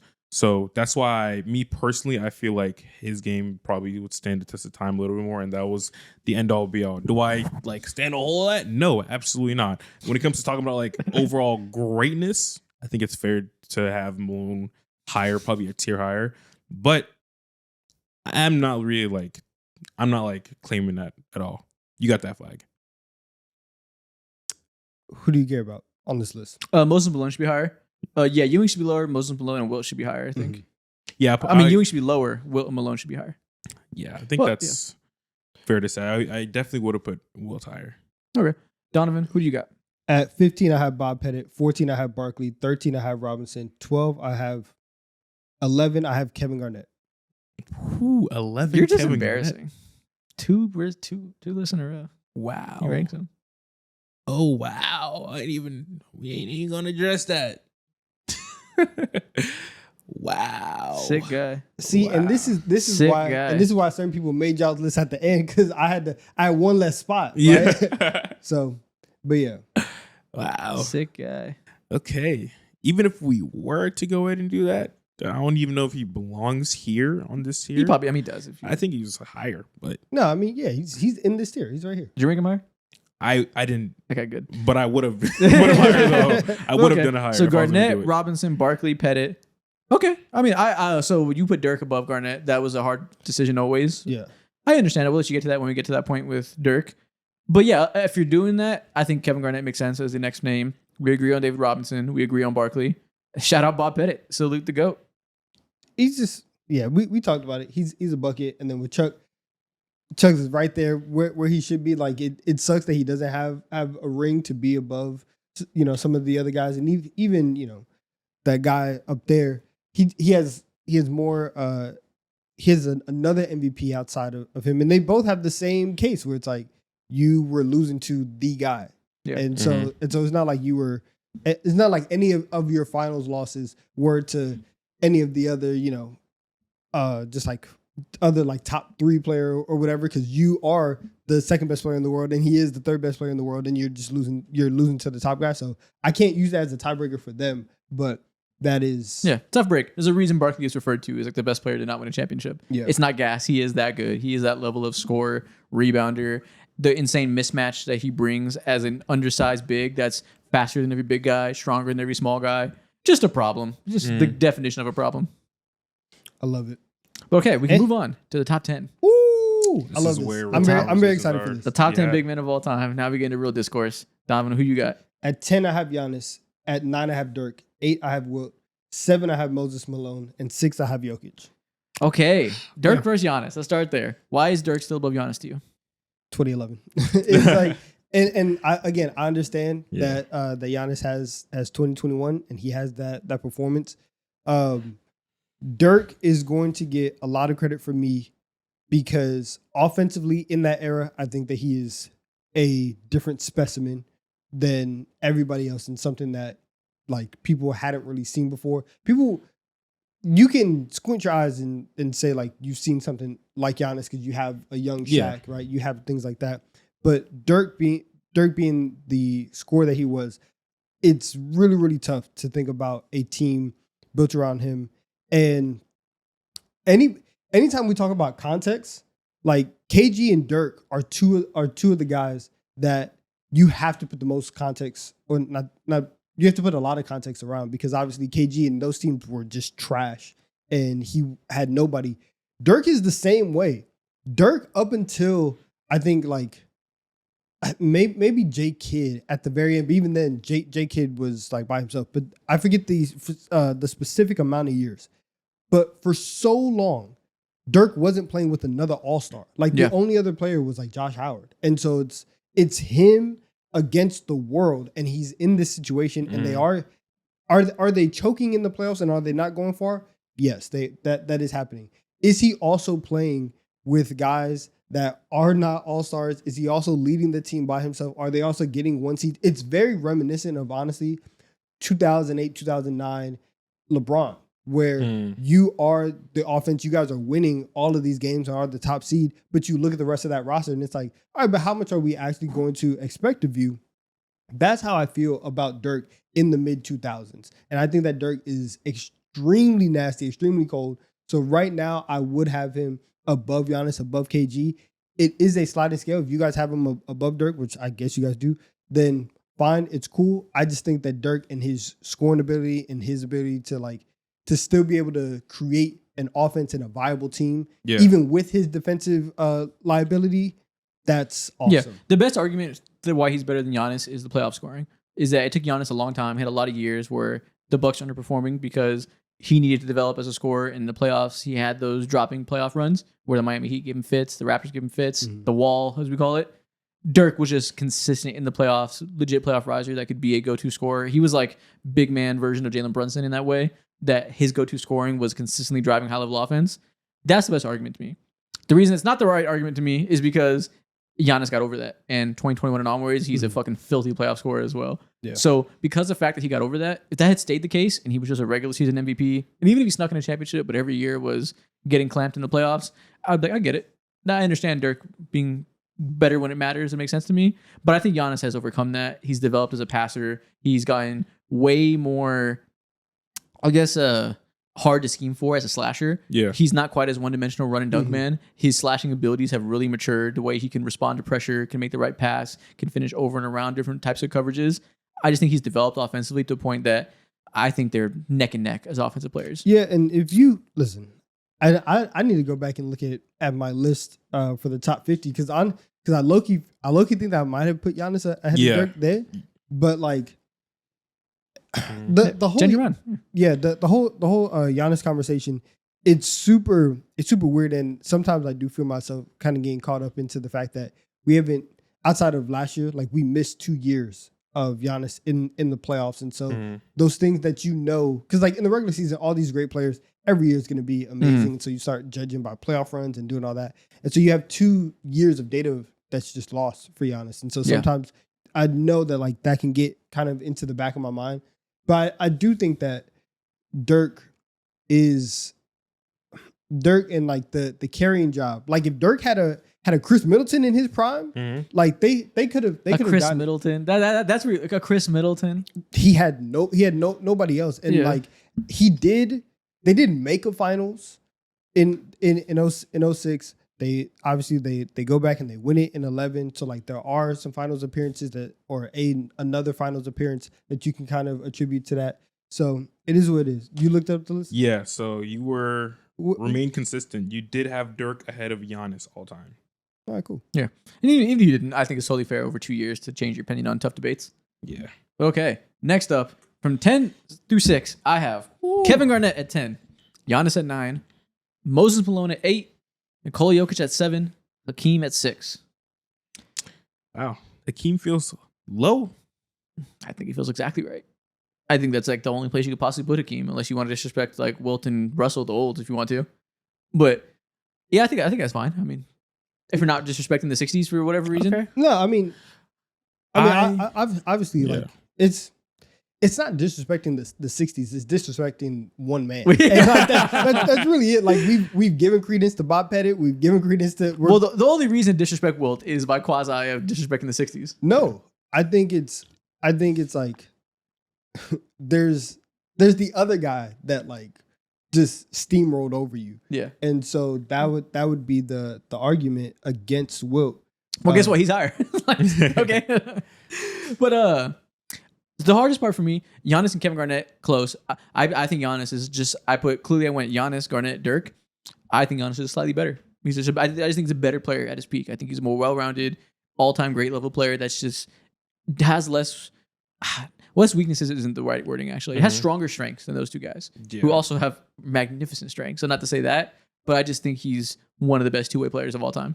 Yeah, no, I 100% agree. Giannis is like his strengths have just gone nothing but stronger over the last few years, and he just continues to get better and better as a scorer, way more efficient as a scorer than ever before. Just I looked at your list too as well, and when we did our all-time rankings initially, you had Garnett higher, and obviously things have changed a little bit when it comes to Giannis. He hasn't won anything, obviously, but like he continuously has had this like he's had one of the greatest peaks of all time. I don't know where to rank it, but in my mind, it's immediately like bare minimum. I don't know, top 14 ish. He's like around that range when it comes to the level of basketball that he's been playing at. Now, of course, we ain't seen in the playoffs for a couple of years, like you said, because of injuries and whatnot. But like the level of dominance is only, and efficiency as well, is only comparable to one individual ever, and that's someone who's way higher on all of our lists, obviously. Yeah. The only thing I would say for this tier is Moses Malone should probably be above Jokic in terms of like resume. They're both 3-time MVPs, both have one championship. Moses Malone beat the Lakers in the championship, beat Showtime as a best player on that team. When Julius Erving was older, Moses Malone was the MVP on that team, best player, and he just has a longer prime because his career's over. So Jokic doesn't have the stacked up accolades yet. He has 8 MVP level seasons, or like all NBA seasons, I should say. And Moses Malone is a 13-time All-Star. So that should probably be a deciding factor. But I was like, who gives a fuck? I think Jokic is the best offensive player of all time. I think he's the greatest offensive peak I've ever seen. And certainly among bigs, I think he's the greatest offensive player on this list. You know what? And at a certain point, sure, he doesn't have the 13 All-Stars yet. He'll get there. If we redid this in 4 years, he would have 12 All-Stars. He'd be matching that. And I have I feel no regret about just, call it projection, call it assumption, whatever it is. We know who he is on that level. He is neck and neck with Hakeem. Yeah. Okay. Yeah, I appreciate that. Yeah, it's not something we're just gonna pencil it in, right? That's really all it is. Yeah, But assuming the worst doesn't happen, he doesn't blow out his Achilles. If he just continues to have his normal projectable career, he will get to 13 All-Stars or whatever. If he plays 5 more prime years. At this rate, he's a top 2 MVP candidate every single year. Maybe safe to assume he'll get another MVP at this rate. I think he has to. He definitely will. It won't be shocking. At the very least, he's going to get multiple other top 2 or 3 finishes. He's going to end up having a run that is unlike anything we've seen from the position outside of the top like 2 or 3 guys that are on this list for this reason, where he has like 8 straight years of being the MVP or second place or at worst case third. Yeah, which third hasn't happened yet. I'm just saying that might happen eventually. Yeah. I agree. Get to 3? I mean, he can't get to 3. Like third place? Yeah. Oh no, it's possible. I'm just saying like it hasn't happened yet. In this 5-year run so far, he's been first or second every single year. Oh, okay, gotcha. So like, I completely misheard what you were saying. I thought you were talking about like top 3 all time. Yeah. No. Okay. No, yeah. I'm saying that he will have a long run where he is first or second MVP every single year. Okay. There's only a few guys who have done that. So even though the defensive deficiencies are what they are, the longevity isn't there yet. I don't care. He is such a singular force offensively. And everything you said about Dirk not doing it without any All-Stars or whatnot, never played with an All-Star player ever. At this rate, it seems like he never goddamn will in his prime. There's no All-Star in sight coming to his team. He might end his career as the best offensive player ever that never had a single All-Star next to him, and he still got a ring. Like, it's just truly remarkable historic level shit. I agree. I'm beating my own ass right now, not putting Moses Malone like higher at all. Yeah, what did you do? You put him last year? Yeah, I put him in the last year. Oh, okay. Remember, like right below Ewing, which is Let's see what you got now. So 10, I have David Robinson. 9, I have Dirk. 8, I have Garnett. 7, Giannis, and 6, I have Bill Russell. Okay, Giannis at 7. Okay. Yeah. So shout out Giannis. So you got Jokic top 5. Okay. Yeah, most definitely. Jokic over Russell. Yeah, most. I think if like something tragic was to happen to Jokic right now, again, like knocking wood, don't tear his ACL or blow his Achilles or anything like that. But if his career was to end already, I think we would all sit down. I think we would all sit down and look at what he's done and be like, yo, like we know there's more meat on the bone, but for what he was able to accomplish and the level at it too, genuinely one of the greatest of all time. And that's why I put him in the next tier. At this rate, it seems like he's going to have 8 to 9 years as the best player in the world. Yeah. How many players of all time have done that? It's LeBron, Steph. Not Steph. No. Best player in the world. Okay, so it's LeBron. It's LeBron. Jordan. It's Kareem.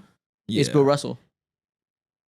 Yeah, okay. 8 or 9, yeah. Definitive best player in the world, and there's like an actual gap. It is those guys. Yeah, like that's what I mean. Like he's the guy. Like it's very rare to dominate a decade in the way it seems like he's doing as an individual. And obviously, it's not like Jordan winning 6 rings or even Bill Russell or Kareem winning all these rings because the NBA is just different. He wasn't drafted to these super teams like the first 2 guys I named from the 60s and 70s. Or actually, Kareem left in free agency to make the super team. But, he didn't have Hall of Famers next to him, so he's not going to have the rings to make that happen. Nevertheless, this is the modern version of that, of being that guy for this much time. Yeah. Okay. I agree. So I say it to say he's going to finish his career a lot higher than 7, I think. Absolutely. I think if we were to redo this, I don't know, 5 years from now, he's going to be top 3. That's a lock for sure. Well, I can't say it's a lock, but think I it's won't be gonna be a shocked. lock, He'll be yeah. higher than Hakeem for sure. I think that's coming. Mm-hmm. I don't know. He needs one more accolade to make it clear cut, not a debate. Just Hakeem gets a lot of respect, and rightfully so. Yeah. But he's coming for that spot. Okay. All right, let's move on to the top 5. Let's get to the top of this list. Mo, who you got? 5, Jokic. 4, Hakeem. 3, Shaq. 2, TD. And 1, I got Kareem. Okay, that's the top 3 in Yeah. some order. Undeniable, I think. Those are the top 3 for all of us, I'm sure. I think Unless so. Donovan came from the top ropes with Hakeem Olajuwon, we'll see. I will say, when it comes to what was the hardest thing to have a conversation with by myself in my mind, is talking about Shaq and Hakeem. I think Kareem is absolutely undeniable. He's genuinely, at one point in time, he was the best player ever that we ever seen. Now he's knocked down to number 2. He's routinely going to be top 3 for fucking ever. He's like the word Isaac likes to use, Teflon as fuck. Tim Duncan, one of the most underappreciated NBA stars of all time. Well, also I think all time too. He has negative aura because he lacks aura. He literally Exactly. like, in a lot of people's mind reduces his greatness, because if you think about it, like everyone has some type of swag to them in the game. When it comes to MJ, whether it be the hoop earrings, the baldness, him sticking out his tongue or whatever, Kareem, skyhook, LeBron, countless things. Are you telling me that the bank shot doesn't have aura? It does not have aura. That is like easily the most aura-less. Also, he said the baldness for Michael Jordan. Exactly, it's a thing, bro. Like everyone has their look, their thing, and Tim Duncan just doesn't have much to hang his hat on. But through all that, I think when it comes to talking about longevity, level of greatness, the defense, while also not being a slouch at all offensively, to win, just continuously like elevating and molding his game as time has gone on, he solidified his number 2. I think when it comes to talking about Shaq, for me, whenever you hear anyone loosely, casuals or like the super granular guys in NBA discourse, the number one thing that people are going to be talking about is like, oh man, like such a dominant force, one of the most unguardable players of all time. They talk all about what he does offensively, but you don't hear shit. You don't hear a peep about what he did defensively. And that's when I went into my real work and I looked at certain tape of him in his defensive game. And one of the most underappreciated things about him, because he's so like great at one specific or a couple specific skills offensively, it completely undershadows how good of a defensive player that he was. And I did not know how much of a rim, his ability to deter people away from the rim, similar to what we see from guys like Wemby today, and also Rudy Gobert also earlier in his prime. Same exact vibe from Shaq. No, it just doesn't get talked about enough. And when it comes to thinking about him as a top 3 player or top 3 center of all time, he firmly belongs. It doesn't get talked about enough because it's he had a lot of arrows of defensive talents where he shifted a lot throughout his career in terms of like how much a defensive threat he was. Obviously, early in his career, he was lighter, more mobile. Well, he could defend, but he wasn't. He was a young player. He wasn't quite the most like mature defender in the way that like Hakeem was like a defensive genius. Then what you're referencing, like 2000, when he was like gigantic at his peak physical shape, ridiculous shot blocking seasons, was second in DPOY. Then when he got a little bit older towards the end of that Lakers tenure into Miami, became a little too big, a little lazy defensively. Like you kind of saw that give and take over the years. So that's why it's not really talked about, because he doesn't have the consistent body of work as a defender. But at his peak, 2000, 2001 Shaq, that was a two-way great. Two-way demon. Yeah. But okay, so that all makes sense. You put the older guys below. That is a worthwhile list. 5, I have Wilt Chamberlain. 4, Tim Duncan. 3, Bill Russell. 2, Shaq. 1, Kareem. I do not feel the need to pencil in Tim Duncan at 2 for sure. Wow. 4 is Tim Duncan. Wow, man. That feels completely fine to me. That feels totally fine. Wow. I can't have any real argument because then I would comes to slide Bill in Russell. LeBron and I would slide in Jordan, and that would be my top 6 of all time. And Tim Duncan's nice and sits in nice at 6 or 7. Okay. I mean, like, Shaq over Duncan, I understand it. Wilt at 5. Wilt is a guy where it's like, like the numbers are just so crazy and it's off the charts. at this point, Jokic's numbers are looking scary and just like unbelievable at the same time. Mhm. Where it's like, I can't believe somebody is this big and like can score in the way that he does, can pass in the way that he does as well. And I mean, if you're talking about him as the greatest offensive player ever, like I would have assumed that like Jokic would be above Wilt in that sense. So like that's kind of the one like thing that if I'm nitpicking your list that I would change. But outside of that, like everything else is like defensible, obviously. Well, you know what? Jokic will be over Wilt when it's all said and done. But right Yeah. now, Wilt has 4 MVPs, 10 All NBAs.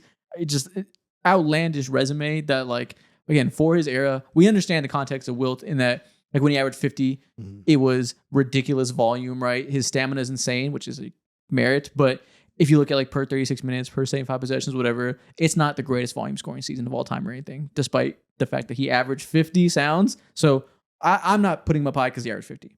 I'm putting him up high because he was the most dominant individual for all those years.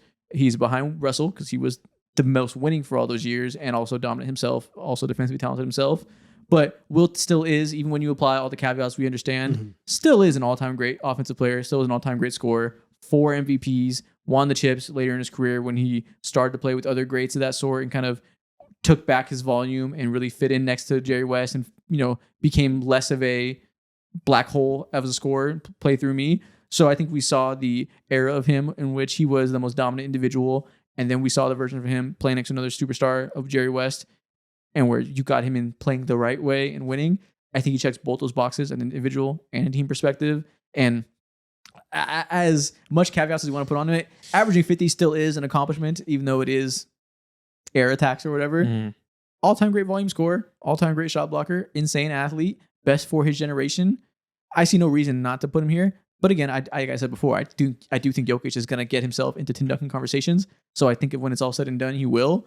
But Wilt is good enough and has achieved enough and peaked high enough that while I will put Jokic over Moses Malone and say I assume he'll catch up to him, Wilt is just like an extra step that I'll say I'll give him the nod until Jokic does it. Yeah, I mean, and we all know like the 50 point in a season, like that's Fugazi. And He averaged 50 and was an MVP. That should tell you something. it's Fugazi. And I think that like if Fugazi is the wrong word though. It's Fugazi insofar that it's not the best season of all time, but he was still a dominant player. congratulations. Like no, like no, it's literally. You remember when Cat scored 60 and then his coach was like, "That's the worst basketball I've ever seen in my life." Yeah, because they lost. Yeah, like it's the same version of that where it's like, congratulations, like you did this, but nobody respects it. And so like that's why I'm Nobody respects it is dramatic. That is very dramatic. Nobody respects it. He was second MVP, lost to Bill Russell. They lost to Bill Russell in the playoffs. He wasn't a bum out there doing nothing. He just wasn't the best player because Russell existed. To average 50 and to average 50 and to not win is like the fact that you still are allowed to have holes in the argument when you are averaging 50 points a game and they're like, nah, we have to give it to the other guy. Like, no, it is Fugazi. And I do think that like The presence of Russell doesn't make it Fugazi. The presence of somebody better doesn't. So let's say he's the second best player of a generation. So is Tim Duncan. you can make the argument for Tim. Sure. Um, And again, if Shaq had 11 rings, like Russell would be different like that. The person above him is just different, more accomplished. Where Russell, you can't poke the holes. and the fact that like they were going literally like you know they're going back and forth. Yeah. But like I do think that like for Jokic, if Jokic is, and at least in my eyes, Jokic has 3.5 MVPs. Him and 3.5. Him and Embiid can split, right? they can split that one. But but you know that like we've gotten what 4 to 5 MVP caliber years so far of Jokic. And even in the most talented era that the NBA has ever been in, the gap between, you said it last week, the gap between Jokic and number 2 is True. is sizable. And it's like, it's a legitimate gap that you have to overcome. And he's very clearly the best player in the world. And so I think that like, if we are already just going to pencil in, we know that we're going to get 8 more years out of this or 4 more years, whatever it is. we're putting all of this on Jokic and giving him the title of best offensive big man of all time, it's the same thing like when we're talking about lower in the list, where it's okay to make these assumptions when some guys is just that much talent, is just that talented. So for Jokic, I definitely think that in this sense and in this context, he has an argument to be top 5 over Sure, Will. I would do it. I would put him over Will. Is the number one thing. Surprise, surprise. Yeah. I do think it's worth noting in that conversation with Jokic being the best by far and like not a second option. Worth noting, Joel Embiid lost his prime to injury, who would be clearly in the same conversation, and Giannis has lost 2 years of playoff runs to injury, who is still in the conversation. So worth putting that caveat in there that he is the best. It's not some seismic golf. The other two demigods of his generation are just dealing with injuries. Yeah. So worth noting. I don't want to make it sound like it's Jordan being head and shoulders above everybody.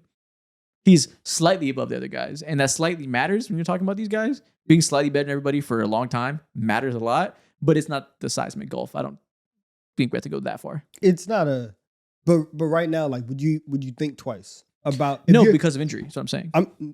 Giannis was healthy this past year. If you were starting a team right now, would you even blink? Would you take Giannis or Jokic? The framing of that is like you're putting me in a framing that yes, I'm taking Jokic because I know I like Jokic more. No, but the difference is that's what I'm saying. Like forget, take the salary cap off and no, I know what you're saying. Yeah, like that framing. Yes, I'll take Jokic for sure, but we're talking about 99 overall versus 98. So while I would clearly take the other guy, the gap isn't gigantic. But that's what I'm saying. That's what I'm saying. But it's like it's such common knowledge of like, yes, he's one. Like it's not a debate.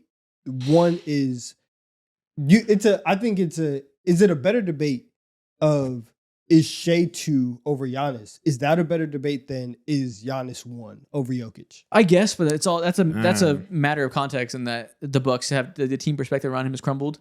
And he just hasn't been in the scenario to succeed with the Dame of it all and how that's all gone. And he got injured. The Dame thing fell apart. He tore his Achilles. Like, yes, because we've seen Shea win and Giannis can't right now, but that's not Giannis's fault whatsoever.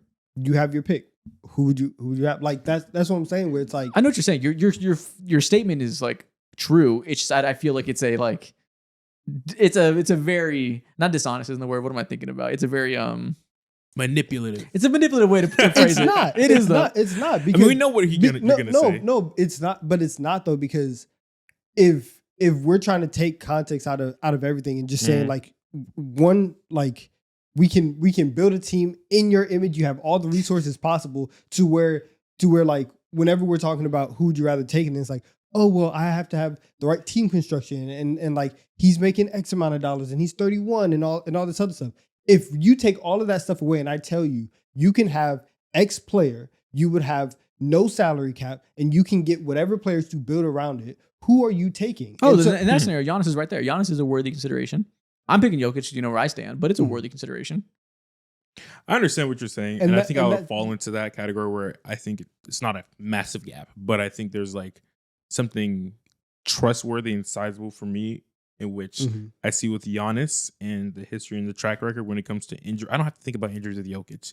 He's Iron Man, you know? True. That's a good point. So it's like that's a very good point. That's why I lean towards Jokic almost immediately. So I understand what you're saying, and I fall into that line of thinking when it comes to like there's a gap. But in my mind, there's not necessarily a gap because if they're going face to face or whatever, two teams were built around Jokic and Giannis, I don't think you have necessarily a like humongous advantage, you know? Yeah, I think the injury that's a good point. That could be the deciding factor. So I understand. I would fall into that category. Donovan, who you got? Who's your top 5? I have Hakeem at 5. I have Shaq at 4. I have Russell at 3. Duncan at 2. Kareem at 1. Okay, so you swapped Duncan and Shaq for me. Russell's in the same place. Yeah, that's like it's gonna be a debate that rages on forever. Who you'd rather have, like in terms of an all-time ranking, Duncan and Shaq. Like it's just peak versus longevity essentially, because they both have good peak and both have good longevity. One's like the best longevity and one's like the best peak, but the others aren't bad in either facet. So I understand that being a thought. I just think Shaq's like the best player on this list. He's yeah, Shaq's great. I lean towards Duncan because I do think that like the highs of Duncan and having back-to-back MVPs, his ability to also like carry teams two championships Mhm. in 03 and be able to work with young talent like Tony Parker and like Manu while they're still, coming up and trying to find themselves. And the Spurs every single year are going to be contenders. And like, that they're going to be in it. Whereas like Shaq, I obviously like the Lakers were going to be great regardless, right? Because Shaq is there and he's going to lift them to a certain spot. Doesn't hurt, right? Like having Kobe there, and so I'm gonna give Tim a little bit more credit just because he didn't have a Kobe Bryant on his team.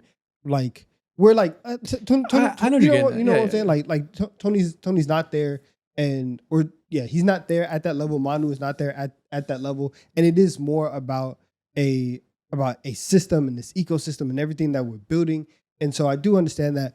But also, like, if you could put Kobe with Tim Duncan, like, it would have been cool. But even despite all that, he's still individually great. The team is still individually great. You know what you're gonna get, and I like that more than Shaq. That's fair. I don't like the reasoning of like he doesn't have Kobe, but I think what you're saying is like a fair takeaway.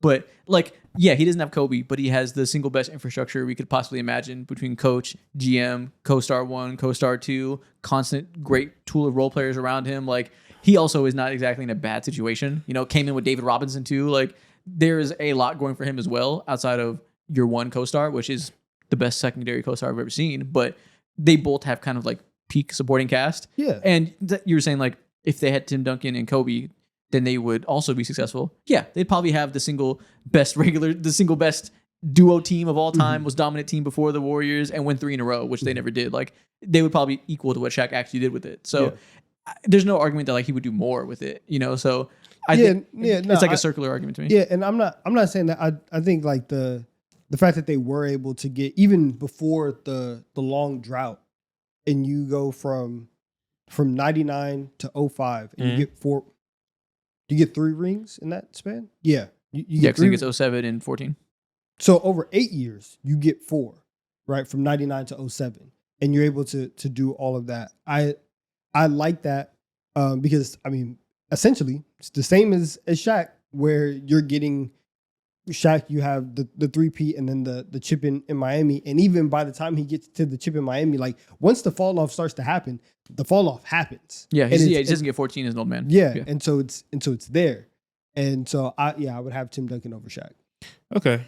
Yeah, I understand that. It just, when it comes to your talking point at the beginning of this conversation, when it comes to talking about peak versus longevity, obviously Tim Duncan's he has one of the 3 greatest longevity careers of all time. Yes. And for me personally, when it comes to greatness, which like we said at the beginning of this video, it's so many things weighed, and this is like, as you get higher and higher on this list, this is where you become more and more nitpicky and I guess a little bit more biased when it comes to certain things. And for me personally, yeah, I think I lean your way when it comes to how this lays for me personally. Yeah, I'm always going to lean peak. I think longevity is the ultimate tiebreaker.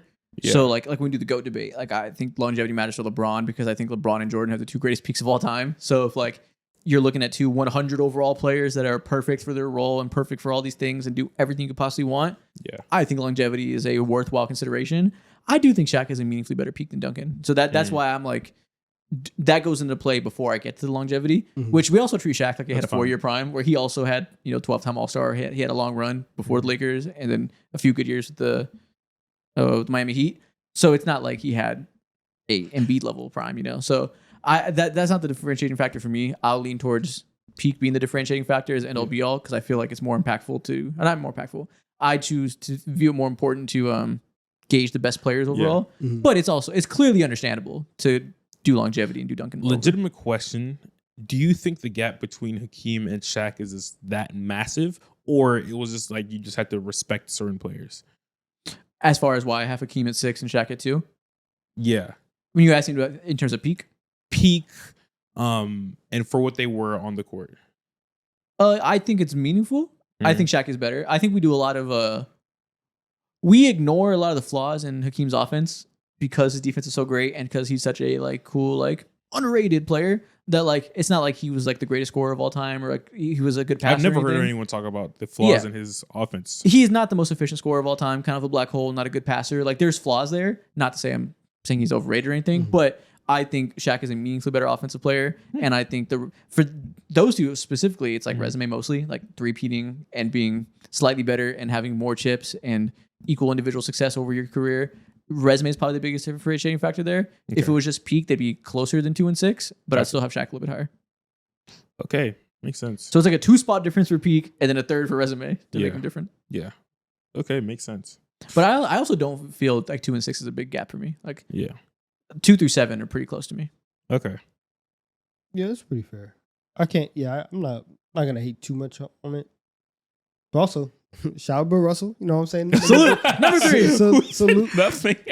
Oh, shout out Kareem. We didn't say a goddamn word about Kareem. Oh, yeah, damn. Yeah. It is what it is. He's the second most longevity of any star ever outside LeBron James. He has 5 rings. Was it 4 MVPs or 5 MVPs? I No, can't it's remember. like 6. It's 6 MVPs? God damn. Yeah. It's something crazy. 6 MVPs, the best player of the 70s, damn good in the 80s, continues over generations. He just checks all the boxes you could possibly want from a career. Yeah. If it wasn't for the presence of LeBron James and Michael Jordan, this is a worthwhile GOAT in the sport. I agree. But goddamn, those other two are good. Listen, man, I can't wait to do this again in 5 years, and we got Wemby top 10. Shut It's gonna be. fuck it's up. I gonna be knew good. he was waiting to say that. I was thinking because I was looking at my guys on number 30 when I had like Mutombo. I'm like, pretty soon Wemby's gonna get on this list. I'm gonna give it like he needs like one good playoff run, honestly. If he gets to Really? like year 4 and he has like 3-time first team All NBAs in a row and has like a conference finals appearance when he's 25, I'm like, oh, he's clearly gonna be top 30. Yeah. It's not gonna take long. That's funny as hell. We are not far off. Shout out to the old man. Cooper Olds, Flag is man. on his way. Oh, They give you 6 years, he's on his way. Shout out to the olds, man. Well, there we go. That is our top 30 big men of all time list. Year 3 of all time rankings. This is my favorite one we've done. Never mind. First one's my favorite one because it got us 1 million views. I like that. I fucking hate this one. The second one that we did is my favorite one, talking about the guards. guards. Yeah. Those convos were so nasty at the end. I'm tired of having Tony Parker versus Reggie Miller discourse. I hated I love it. that. That's what I breathe, bro. The bigs is just it just gets so muddy and sticky because there's when it comes to End of the day, I like it sticky. question. What the fuck? Anyways, question. What is the most talented positions in the NBA? Center. What's number 2? Point guard? Wait, like all time? Y'all All time. time, like Point guard? what we've seen. So center's by far the most talented. Obviously, for me personally, Honestly, I think center's the most talented. the top Because it end, was the like hardest. the top end of centers is obviously there. Point guards, though, it's like you can go 10 deep in point guards as well before. I think I would go This is a point good thought guards. experiment. Well, I mean, there's like 4 top 10 players of all time are centers. Yeah. I think How centers- are we doing? Are we doing it just like top 10 or top 30? Because if we go top 30, then I would say point guard is the most talented position. Yeah, I don't think I could lean that way because even like thinking about like all time conversations along with like a bunch of like the guys who are just below all time conversations too. Yeah, I don't know actually. I don't Well, know actually. Nevertheless, it's time for TikTok time. Fuck all time. Yeah, it's TikTok time. This is my favorite time, man. Shout out to Yells though. Welcome to TikTok time. You know, today's a special episode. We did another all-time ranking. Something we only do once per year. So because of that, I think we stay on the topic of all-time rankings, of historic NBA talk, which is something we do in the offseason regardless. But I think we do it even more today and have that be the theme throughout TikTok time. And to start that, today we are going to pick the Mount Rushmore of NBA players for different NFL teams. NFL teams? Wow. This is not House Call, which just came out. Wait, did it come out today? Yes. Well, yesterday for those listening. Yeah, that's wrong. One more time. Today, we are going to pick the Mount Rushmore of NBA players for different NBA franchises. So, Here we go. you know, we do this stuff before where we pick like the best players for a franchise or the greatest players.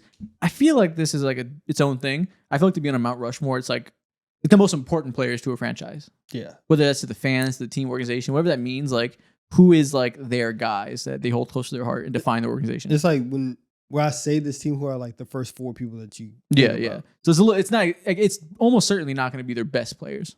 Mm-hmm. I mean, I mean, it could be. honestly, for a lot of teams, like a lot of teams are not legendary like that. So, Sure, it might end up being your best. Sure. players. But for the famous organizations, it's gonna be a little more nuanced than just like their best guys. Okay. So let's start with a very old famous organization, 76ers. okay, Who was on their Mount Rushmore? Allen Iverson is 100% on here.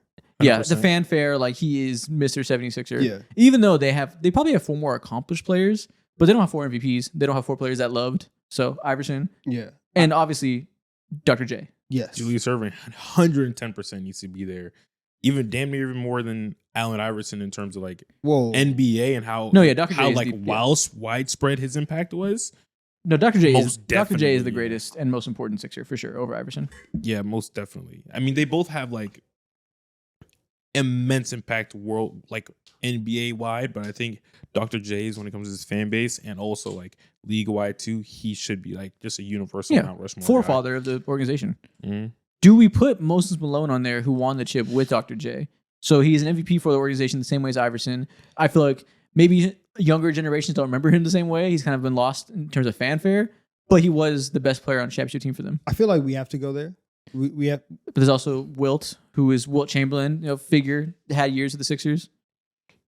so okay. So there's 3 guys that I'm Yep. thinking about right now. Where it's Moses Malone, it's Wilt, and it's Charles Barkley. Yes. How? I always forget about Charles Barkley for some reason. I just always associate him more with the Suns, even though it's obviously not restarted. Yeah. Okay, so I think it's fair if we go Wilt here over Moses Malone. Mm-hmm. Is it fair? I- In terms of public consciousness, it's fair. Being a part of the championship team definitely helps your Yeah, case. not definitely helps. It is like the conversation. Like it is everything. Like they don't have a ton of chips, and he's the best player for one of them. Would you rather go with Malone and Wilt or Malone and Barkley? I don't know. I honestly don't know how to parse that. Who means more to the 76ers franchise? I feel like neither one of them mean that much. I don't know. Like, It's when I say that, In I like mean, grand scheme, yeah, like compared to yeah. Iverson, compared to Dr. J, even compared to Moses, who like was there for a chip and was like the best player, just because one didn't start there, one didn't stay there. Mhm. Like they drafted Barkley, right? Like I guess it's probably Barkley. Yes, they did draft Barkley. I would say let's go with Moses and then let's go with Barkley. Because even though that like he didn't win the MVP there were some like ups and downs, and obviously like the weight stuff and him like getting himself into shape and being and like becoming a great player. Yeah. Like that does matter to them though. Mhm. Yeah, I think Wilt and Barkley both aren't most associated with the Sixers, even though they did have great years there. I think I lean slightly Barkley that they probably remember him slightly more favorably. I don't know. Wilt won like what? I think he won 3 MVPs with the Sixers, which means a lot. Question though, for this new era, Yeah.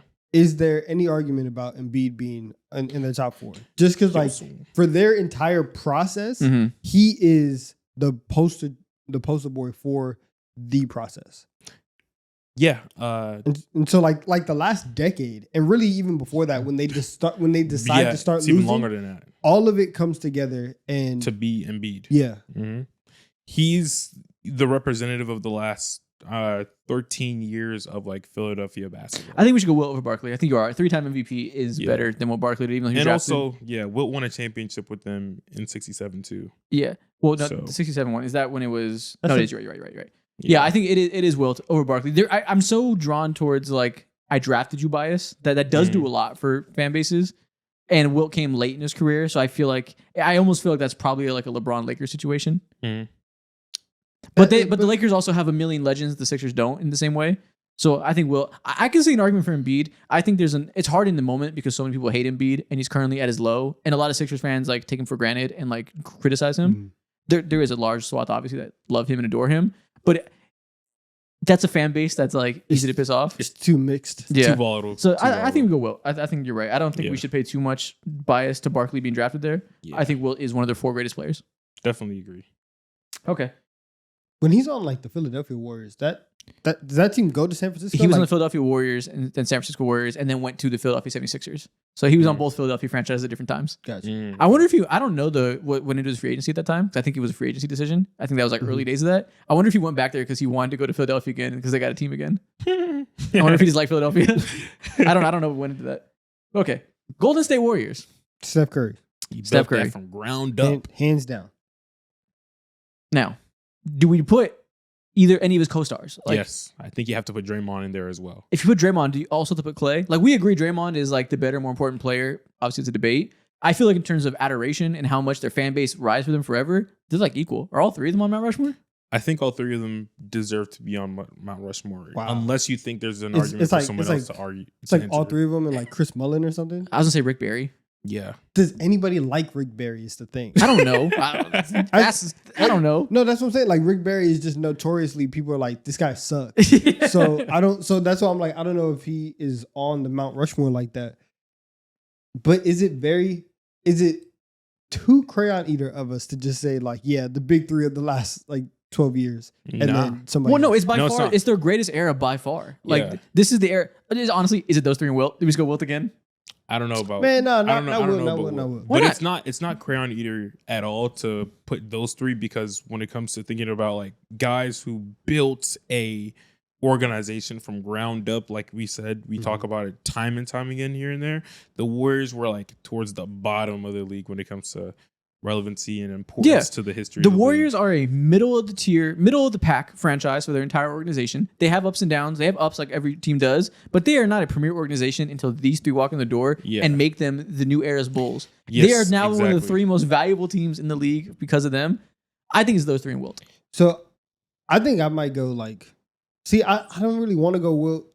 The only time before like the Warriors came through, like you knew that the stadium and like Oracle was like awesome and the fans called it the and, Roracle, man. yeah, That's how and, like- impactful this and like the was. two eras before that have like actual like fan love would be the We Believe Warriors and then Run TMC. What, you want to go goddamn Monte Ellis? You want to go Baron Davis? No, I like, but the We Believe is like a very singular thing, and then Run TMC is more of an era. Obviously, they didn't accomplish a lot, but like when you think about the highs of the franchise and things people still, grasp onto, somebody from that era, I feel like should be represented. But Wilt scored 100 for them. Like, like if there's going to be a Wilt representation, I feel like it should be them. Like, that was his first team. That's where he did all the ridiculous numbers. That stands a test of time. I bet they have pride in that.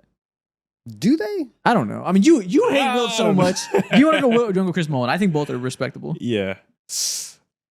I might want to lean towards Wilt because it's one of the most iconic moments in But is NBA that history. more about Wilt in himself rather than like a fan base's love Maybe. towards an actual era that they remember? That's a One, good it's hard question for us to to have pose. that conversation because you don't know a single person that remembers Wilt on the fucking Sixers because they're all fucking in because retirement homes. nobody's seen that game. That's the problem. That's why we can't have discourse. It's because they're in about it. retirement homes. But I like, do think it's probably Wilt.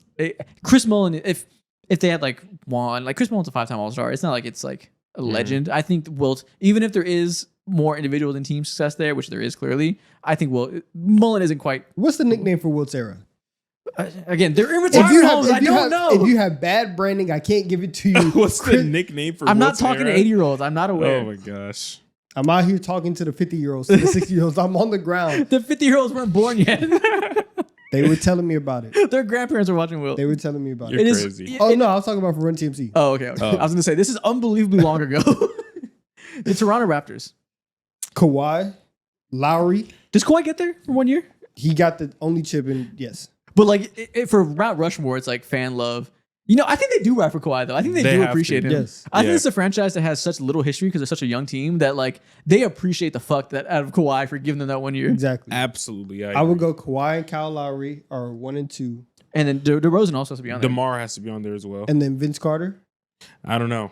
But didn't they recently retire? They his jersey? did. They, like, made it- finally- they made made it up. Yeah, he went out Yeah. sad, but they got over it. Time heals all, and it healed all for Vince Carter. Mhm.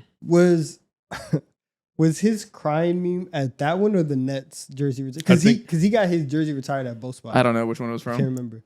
I But don't he's remember. like, yes. I would guess that was probably the Nets. He probably cares more about the Nets. Yeah. I would guess. I don't know though. I don't remember where it's from. I mean, everybody kind of hates him though. I know. Yeah, but neither one of these franchises it went out well with. But okay, so it's Vince probably over Bosch. And there's no other like premier role player I can think of that like has to be on there, of, like meaning so much to the team.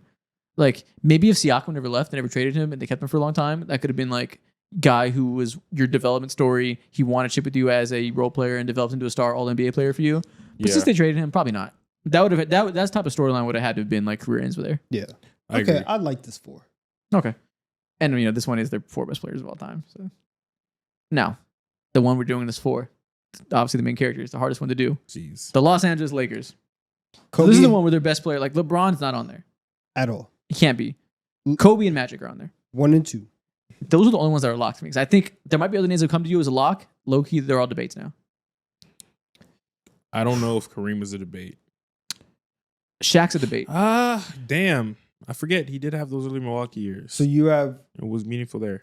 Kareem, Shaq, And to me, the lock that people, Jerry West. I think Jerry West has to be a lock. Oh, for sure. For yeah. Mount Rushmore, the fact that he was player, coach, GM, all 3, president of basketball operations, did everything for them, birthed every single Jordan, and every generation of success touched Jerry West's hands in some way.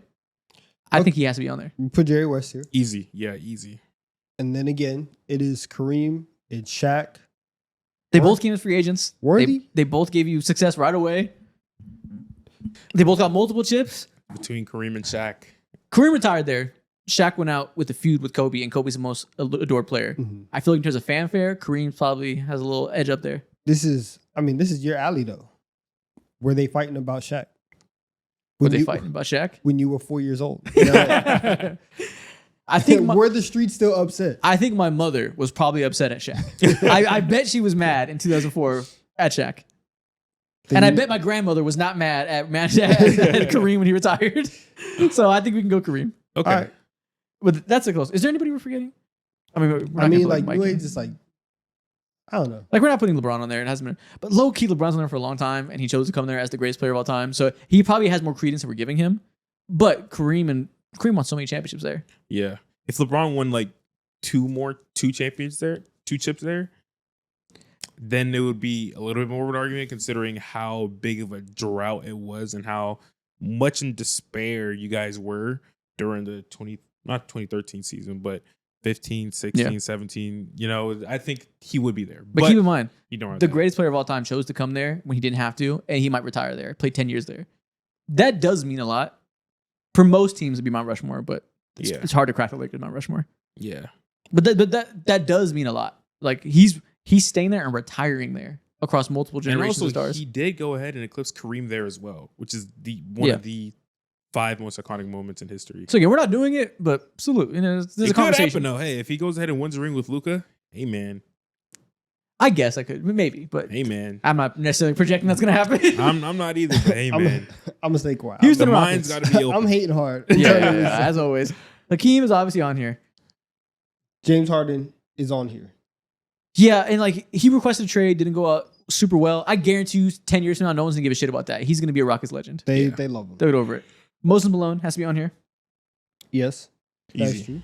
Probably their second best player of all time that people just give it to Harden. I wrote Harden. I wrote Rockets. What the hell?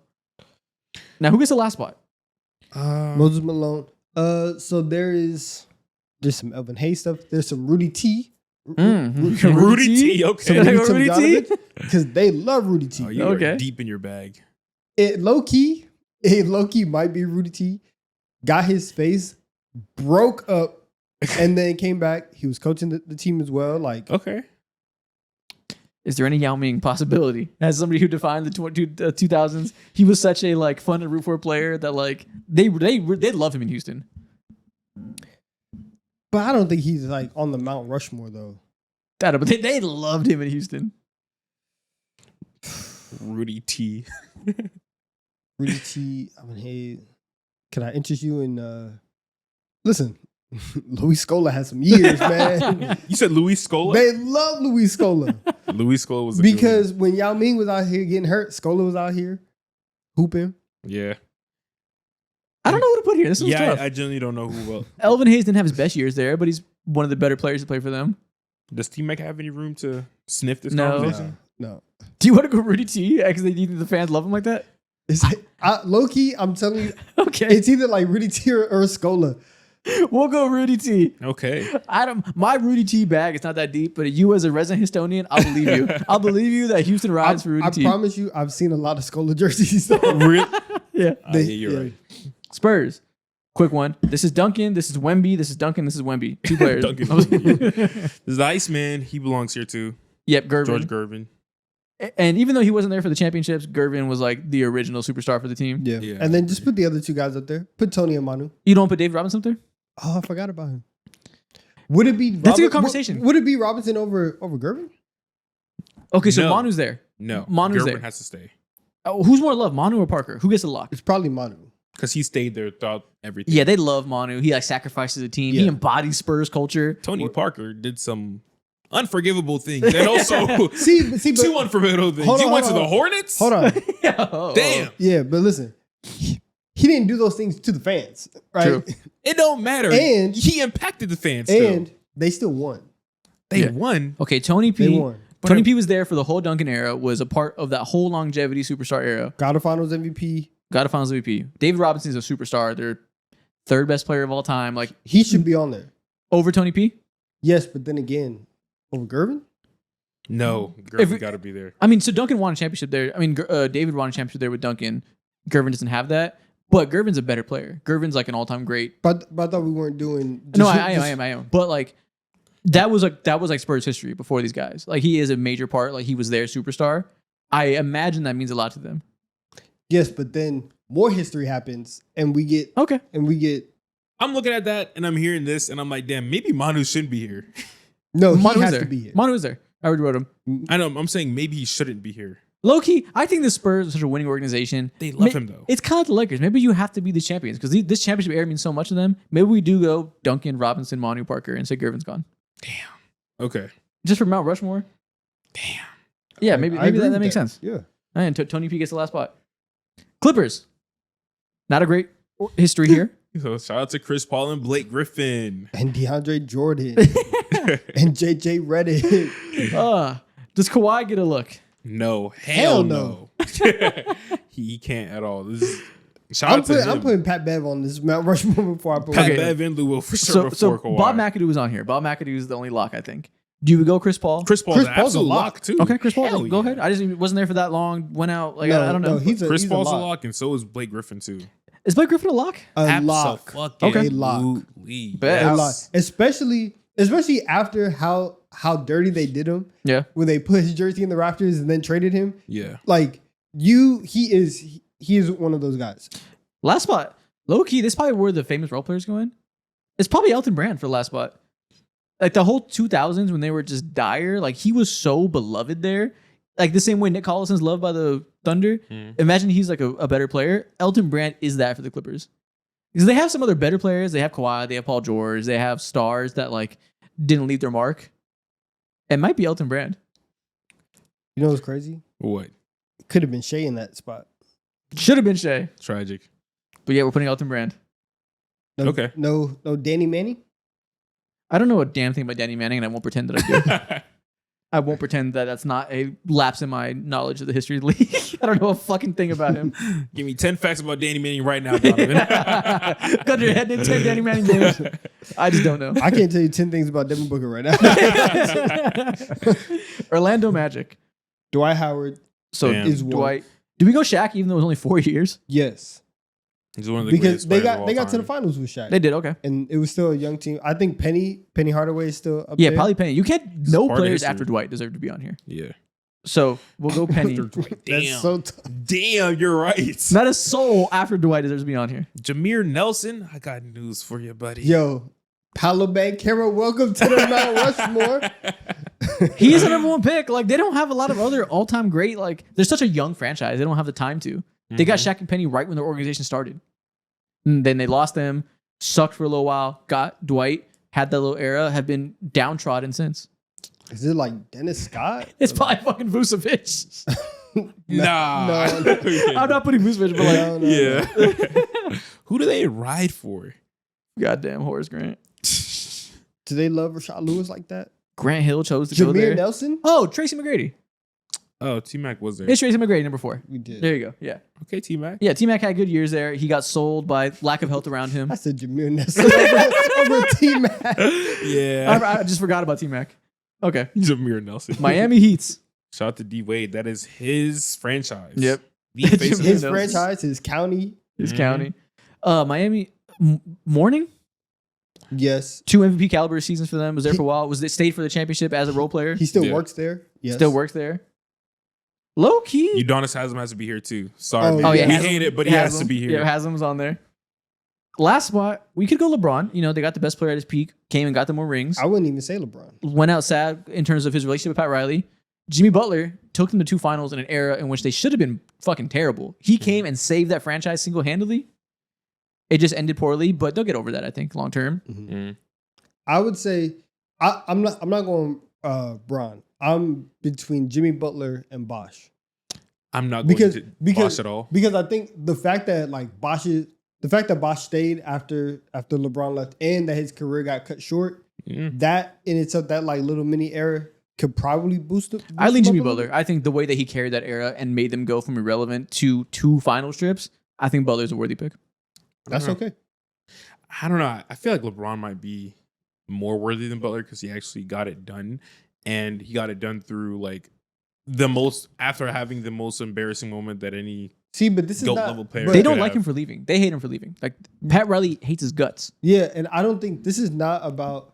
This is much more about the journey rather than like Yeah. the accomplishment. But he had a journey within himself too. I guess. If But you that's more hated about Low the key, jour- not really. There's really no journey at all, actually. Yeah, They got their ass not stomped out, but that's embarrassed in about the trio. 2011. And they got embarrassed in 2014. Yes, exactly. Half the time they got clapped. Oh, half that the is times true. they just lived They up to did. expectations. They did get clapped in 2014. Yeah. Yeah. It's only 4 Usually, years but- and it's 50% successful. Nobody had ever lost the finals as bad as they lost the finals. Generational ass whooping. But Denver I don't know. Nuggets. Obviously Jokic. Alex English, number 2. The best player of the 1980s. True. where Melo at? Does Carmelo deserve a spot, you think? Let's do it. They gave his jersey away immediately, so I don't know. Yeah, like I would think Melo probably like you would think he definitely like deserves a spot in Mount Rushmore, but maybe it's the fact he's overshadowed by Jokic. I'm like, Yeah, is he let's- Mr. let's- Nuggets? Let's pause and let's think about who else would take those spots. Yeah. Jamal Murray, does he Hell sniff no. this No, no. conversation? Hell no. Hell no. Like Mutombo. They might love him because they damn near Matumbo, Aaron Gordon, Oh. Mr. Nugget. Aaron Gordon. Get the fuck out of Once here. you get called Mr. Nugget, it's like, hey man. Dan Issel, Fat Lever. Oh, David Thompson, Skywalker. Early days. Like Klay Thompson's dad? I don't know that David Thompson means more to Lakers than Carmelo. I mean, I don't know that David Thompson means more to Nuggets than Melo does, though. Nah, I think I Melo. think Carmelo that has to nod. be up here. Okay, sounds like we go Melo and David Thompson. Dan Jamal, they say they don't love you. Why the fuck would Jamal be on here? What do you mean? No He All was- Stars? He don't. Aaron Gordon don't have no All Stars too, and he's named Mr. Nugget. Different reasons. Exactly, because they just like him more. Do they like him more? Because again, the they journey's gave beautiful. him Mr. Nugget. The journey's beautiful with Jamal Murray too. Like he literally. He was about to tear his hamstring off the bone just to play in Game 7. Like Aaron Gordon is loved. Chicago Bulls. I don't know, man. Michael Jordan, Jordan. obviously. Omir Osage. Derrick Rose. Omir You think Osage? Derrick Rose is on there? Like for fan love? Hell yes. Derrick Rose. Yeah. Yeah, Chicago loves No. him more than anybody's ever loved anybody. Yeah. So are we giving him like it's purely fan love for him? Are we giving that to him? I mean, he doesn't also, matter he also what won an way MVP. you so want Yeah, it. it's yeah, like- yeah. yeah. You know, just the longevity thing. I'm not saying it's not the peak isn't there, Yeah. but No, he's definitely on there. How many Chicago Bulls in history ever won an MVP other than MJ? I it's think probably just those two. I'm yeah, sure. exactly. I'm So- sure it's just those two. Mike? Yeah. Mike? Did He won MVP for the Bulls. I Did don't he? know. I don't know. I don't fucking know. Yeah. I don't know. Pippen. Scotty. Yeah, Yes, Pippen. yeah. He's there the whole time. I don't think Robin has to be on here, but Pippen does. He's there for all 6 rings. What about Joakim Noah? I would The heart sooner. and soul of that I team. would probably sooner go Rodman than Joakim Noah. It feels like it just has to be people from Yeah. the 90s. Yeah, because like they have other good players. Like you can go Artis Gilmore if you want, or something like But that. Rodman wasn't like bred there though. He was already. He's only there for half the chips. Yeah. Only half the chips, only 3 chips. Like They he's- got a lot of them. I don't know. I mean, That's what I'm saying. So I mean, Robin could be up there. I almost might say This is- Joakim Noah because of this is- emotional reasons. I think it's probably just a matter of our age, though. I don't think that those are like historically super impactful emotional I reasons. feel like if you Well, just in terms of like, yo, you were drafted there, you went through deep playoff runs and all that, had plenty of Fuck it, Luol Deng. iconic. Hell nah. He was better than Joel. just put Phil Jackson up there. Put a man. coach. We'll just put Dennis Rodman. We'll just call it a day. The 3 nucleuses of their greatest team of all time. That's fair. Last one, Portland Trailblazers. So clearly, you have Damian Lillard on here because he's arguably the best player. And now he's finished his career there. It's beautiful. Oh yeah. Oh, he did go back Mhm. home. He went yes. back. So we he's already there. forgot. Clyde Drexler. Clyde. He's there. Does LaMarcus Aldridge belong here? I No. don't know. Probably not. It sounds crazy. It's not crazy like it sounds like it. Yeah. But probably not. I The would way he say- left is so damning. The way he left, as soon as like you felt the oh shit, like Lillard finna snatch the fuck out of my chain. I don't know if he belongs here, but I would Bill Walton. oh yeah, he definitely he belongs here. I think. Yeah, Yeah. Walton's number 3. Yep. Yeah. And then I guess we gotta go Scoot Henderson. Highest pick they've ever had. Greg Oden. Yeah. That's So a all right, name. so we can go a couple options here. We can go with the love that they never got to fully see to the end with Brandon Roy. Brandon was a good option. Ooh, Brandon Roy is a fantastic. We can go option. Brandon They Roy. love we, him. We can go Terry Porter since he was on the team that made the finals. We can't put a what if on here for Brandon Roy. They do love him, but Why not? That's a different level than Mount Rushmore love. I think. I would sooner put LaMarcus Aldridge on here than Brandon Roy personally.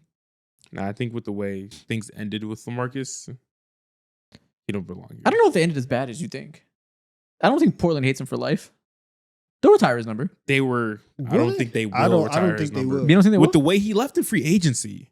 Yeah, because he was that like- happens. He wasn't like go kill yourself. He just left. Like it wasn't like he hates everybody. You leaving is telling them to go kill themselves. Yeah, Okay. like right when you have a star, when you have a star point guard on Yeah. your hands too, and then you go to do nothing. Like He went to go play with Kawhi. It wasn't crazy. they did.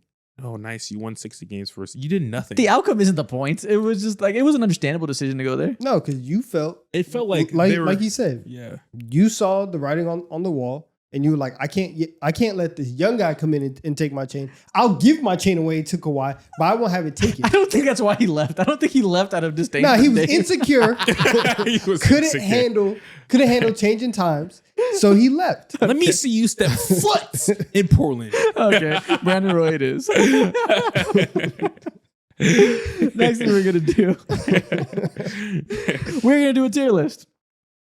We're gonna do a tier list of the greatest second round picks in NBA history. Woohoo! So all the stars that make up NBA history that were selected in the second round from across history. Wow, I just that was the most pointless sentence I've ever said in my life. Roundabout way saying I got some modern guys on here. I got some Yeah. guys from recently across from other eras, all across the league. Where do you guys want to start? Let's just set the baseline. Let's put Nikola Jokic S tier, Yep. Mhm. the greatest second round pick of all time.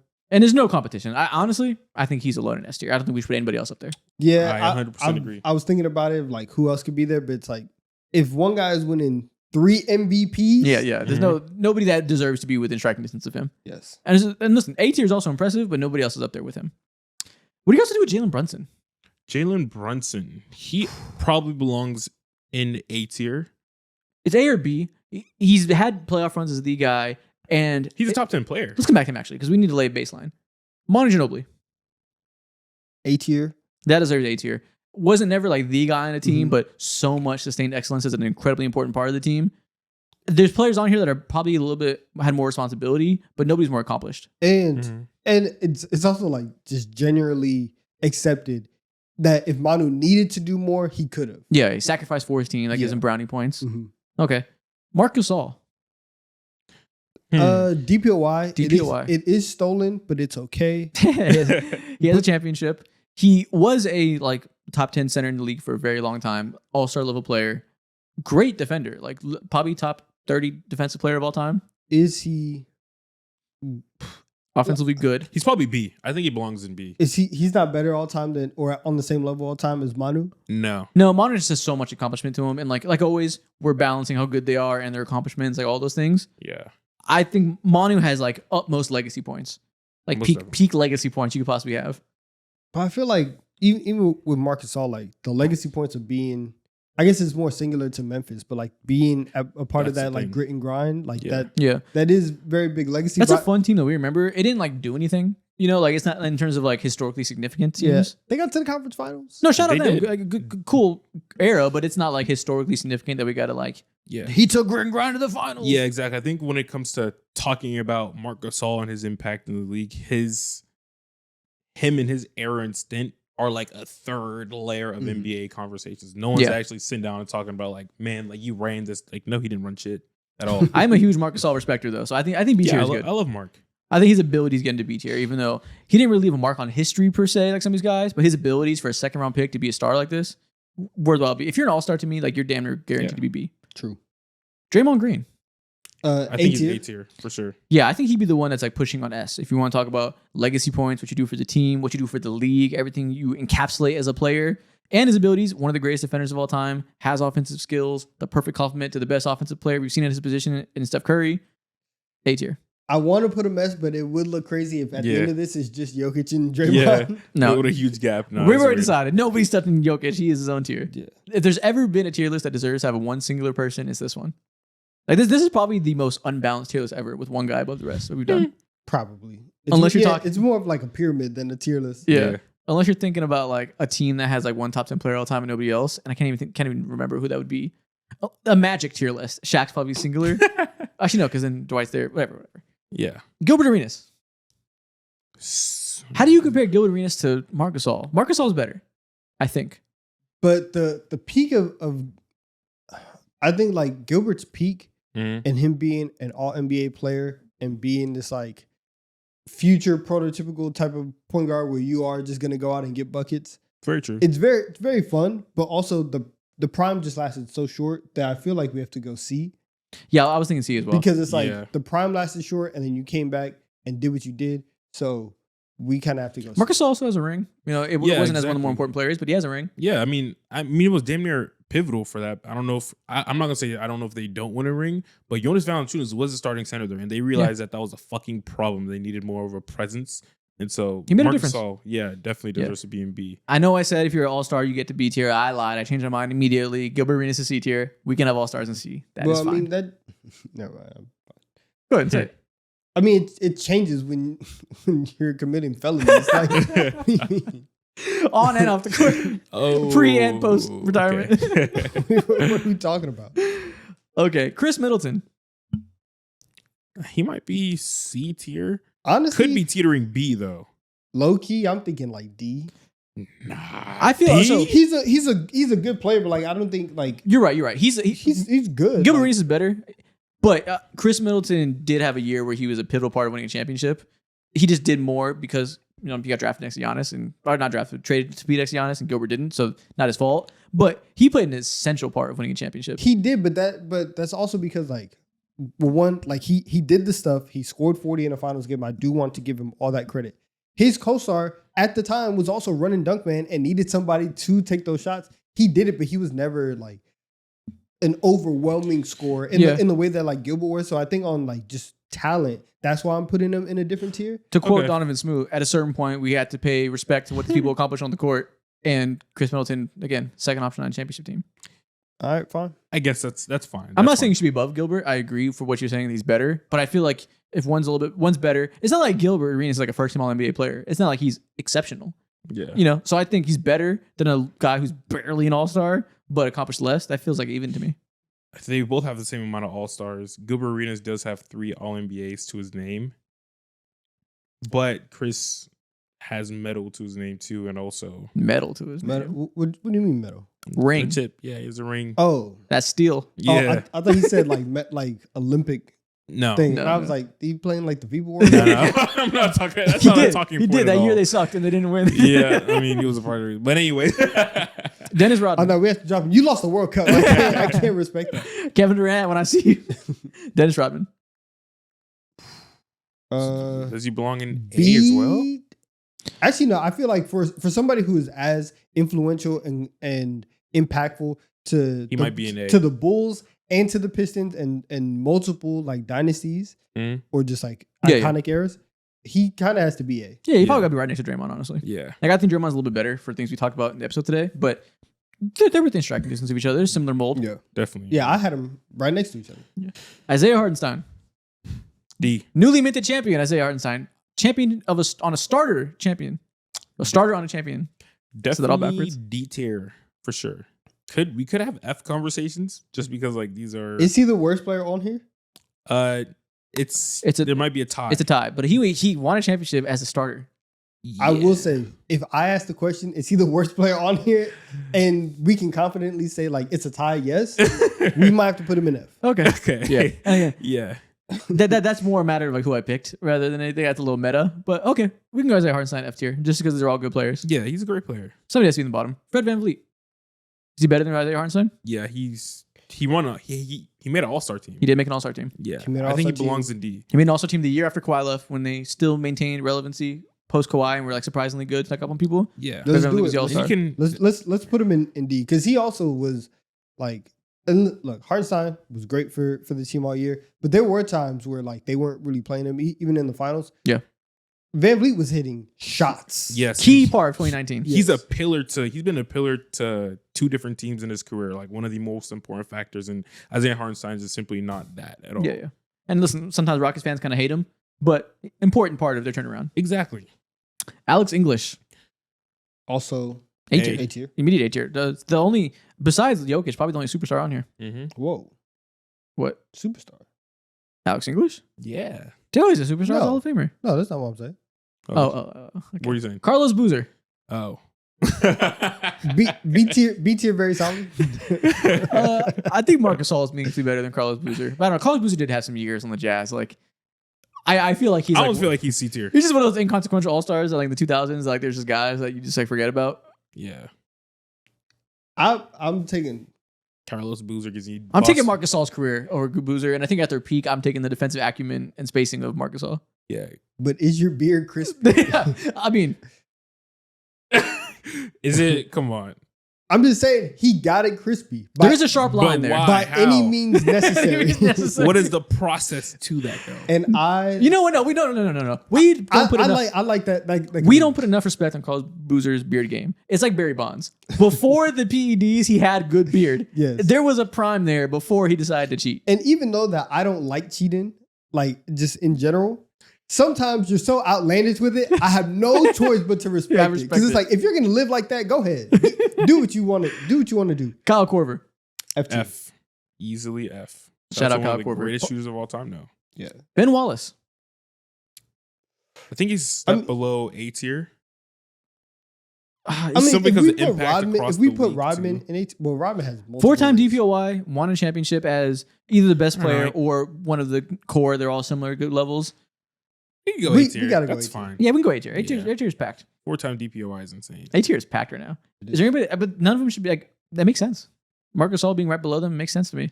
So be it. It's a weirdly distributed list, but it's making sense. Yeah. And last but not least, Jalen Brunson. Aha. I'm going A tier.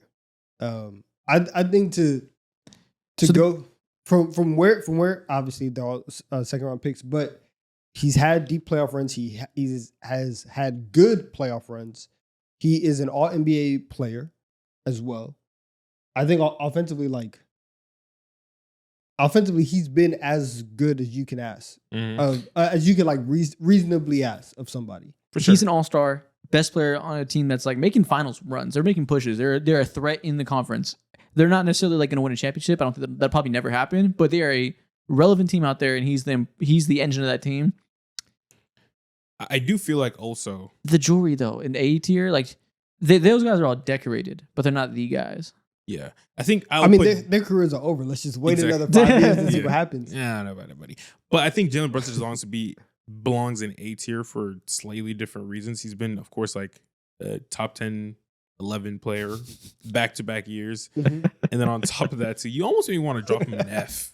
Like, but anyways, My only hesitation is Marc Gasol's B tier. Marc Gasol was probably also like the 11th best player in the league for some years. Also took his team to a conference finals.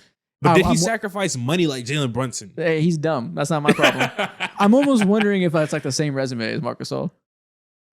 Man. Like I think Jalen Brunson, if you tell me he's a little bit better, okay. But I almost feel like it's comparable to Marc Gasol, and it's a real similar resume. But mind you, Marc Gasol did that over a career. We're talking about what's been going on in the last. This man is He pushing may be 30. cooking, In the man. I last think he 2-3 belongs in B. years. Jalen Brunson's pushing 30. He's 28. He's pushing 30. He's turned 29 He's this season. 28. Yeah, relax. He's about to turn 29. I low-key think B tier is probably Yeah. the answer, even though I want to go A. Yeah. I think if he made the finals, then he could be A easily. But Yeah. so It's- far, just yeah. not there yet. There's a lot of players' course of history that, like, at this point, like, I mean, at this point, he's Gilbert Arenas on a good team.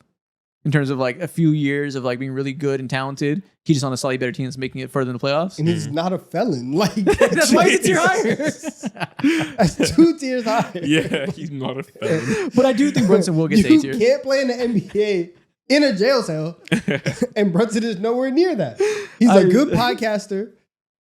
I'm putting him in A tier. Okay. I do think he'll get to A tier. I think for now it looks a lot like Marc Gasol's career, Okay. but he will get there. He'll get there. He gonna find us. Gilbert, Yeah. he's got the connects. What'd you say? So does.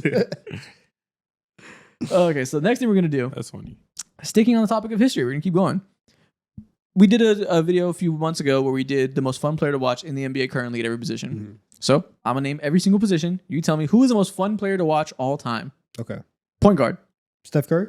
Easily, man. It is Steph Curry. Magic Johnson was probably a thrill to watch in the 80s. If you're a kid growing up in 1985 and you're watching Magic Johnson run around the court, 6'9", behind the back passes, it was probably equally as impressive as Steph Curry. You have that. You have Magic. You have Steph. You do have Kyrie Irving. Peak sleeper. Peak Sleeper. Kyrie is like Sure. all I'm saying is like if we're just I'm not talking about how good you are, how great. Don't disrespect. No. Like sure, very fun player. It's Steph Curry, Magic Johnson, different level. He's finna get mad, even more mad than I'm finna say. Westbrook, so fucking fun. Screaming, running through a That's what I'm motherfucking saying. face, If we're talking about like hitting the most audacious shots, the breaks 6 minute also, highlight like, tapes. Exactly. We're saying a lot of Dealing at names the to say rim. it's Steph Curry, though, right? Still Steph. I don't know. I don't know. It's probably Steph. It's still The greatest shooter of all time. He's a thrill. Yeah. He's probably the most fun player of all time. It's Steph. Shooting guard. Is it MJ? Is it the GOAT? I think MJ's more fun than Kobe. I think.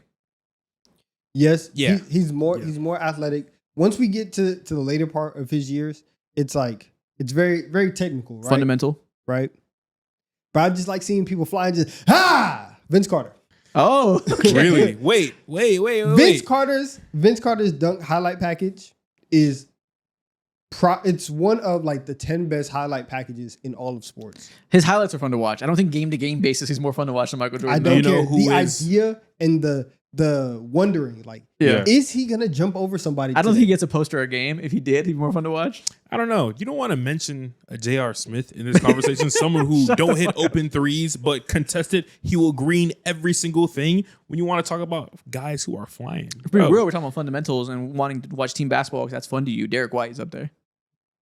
This guy's a nerd, man. Derek White. I feel like it's probably Michael Jordan. Allen Iverson, if you want to go there. Is it just like pound for pound, watching someone that size carry that much of weight on their shoulders? We can go MJ, I guess.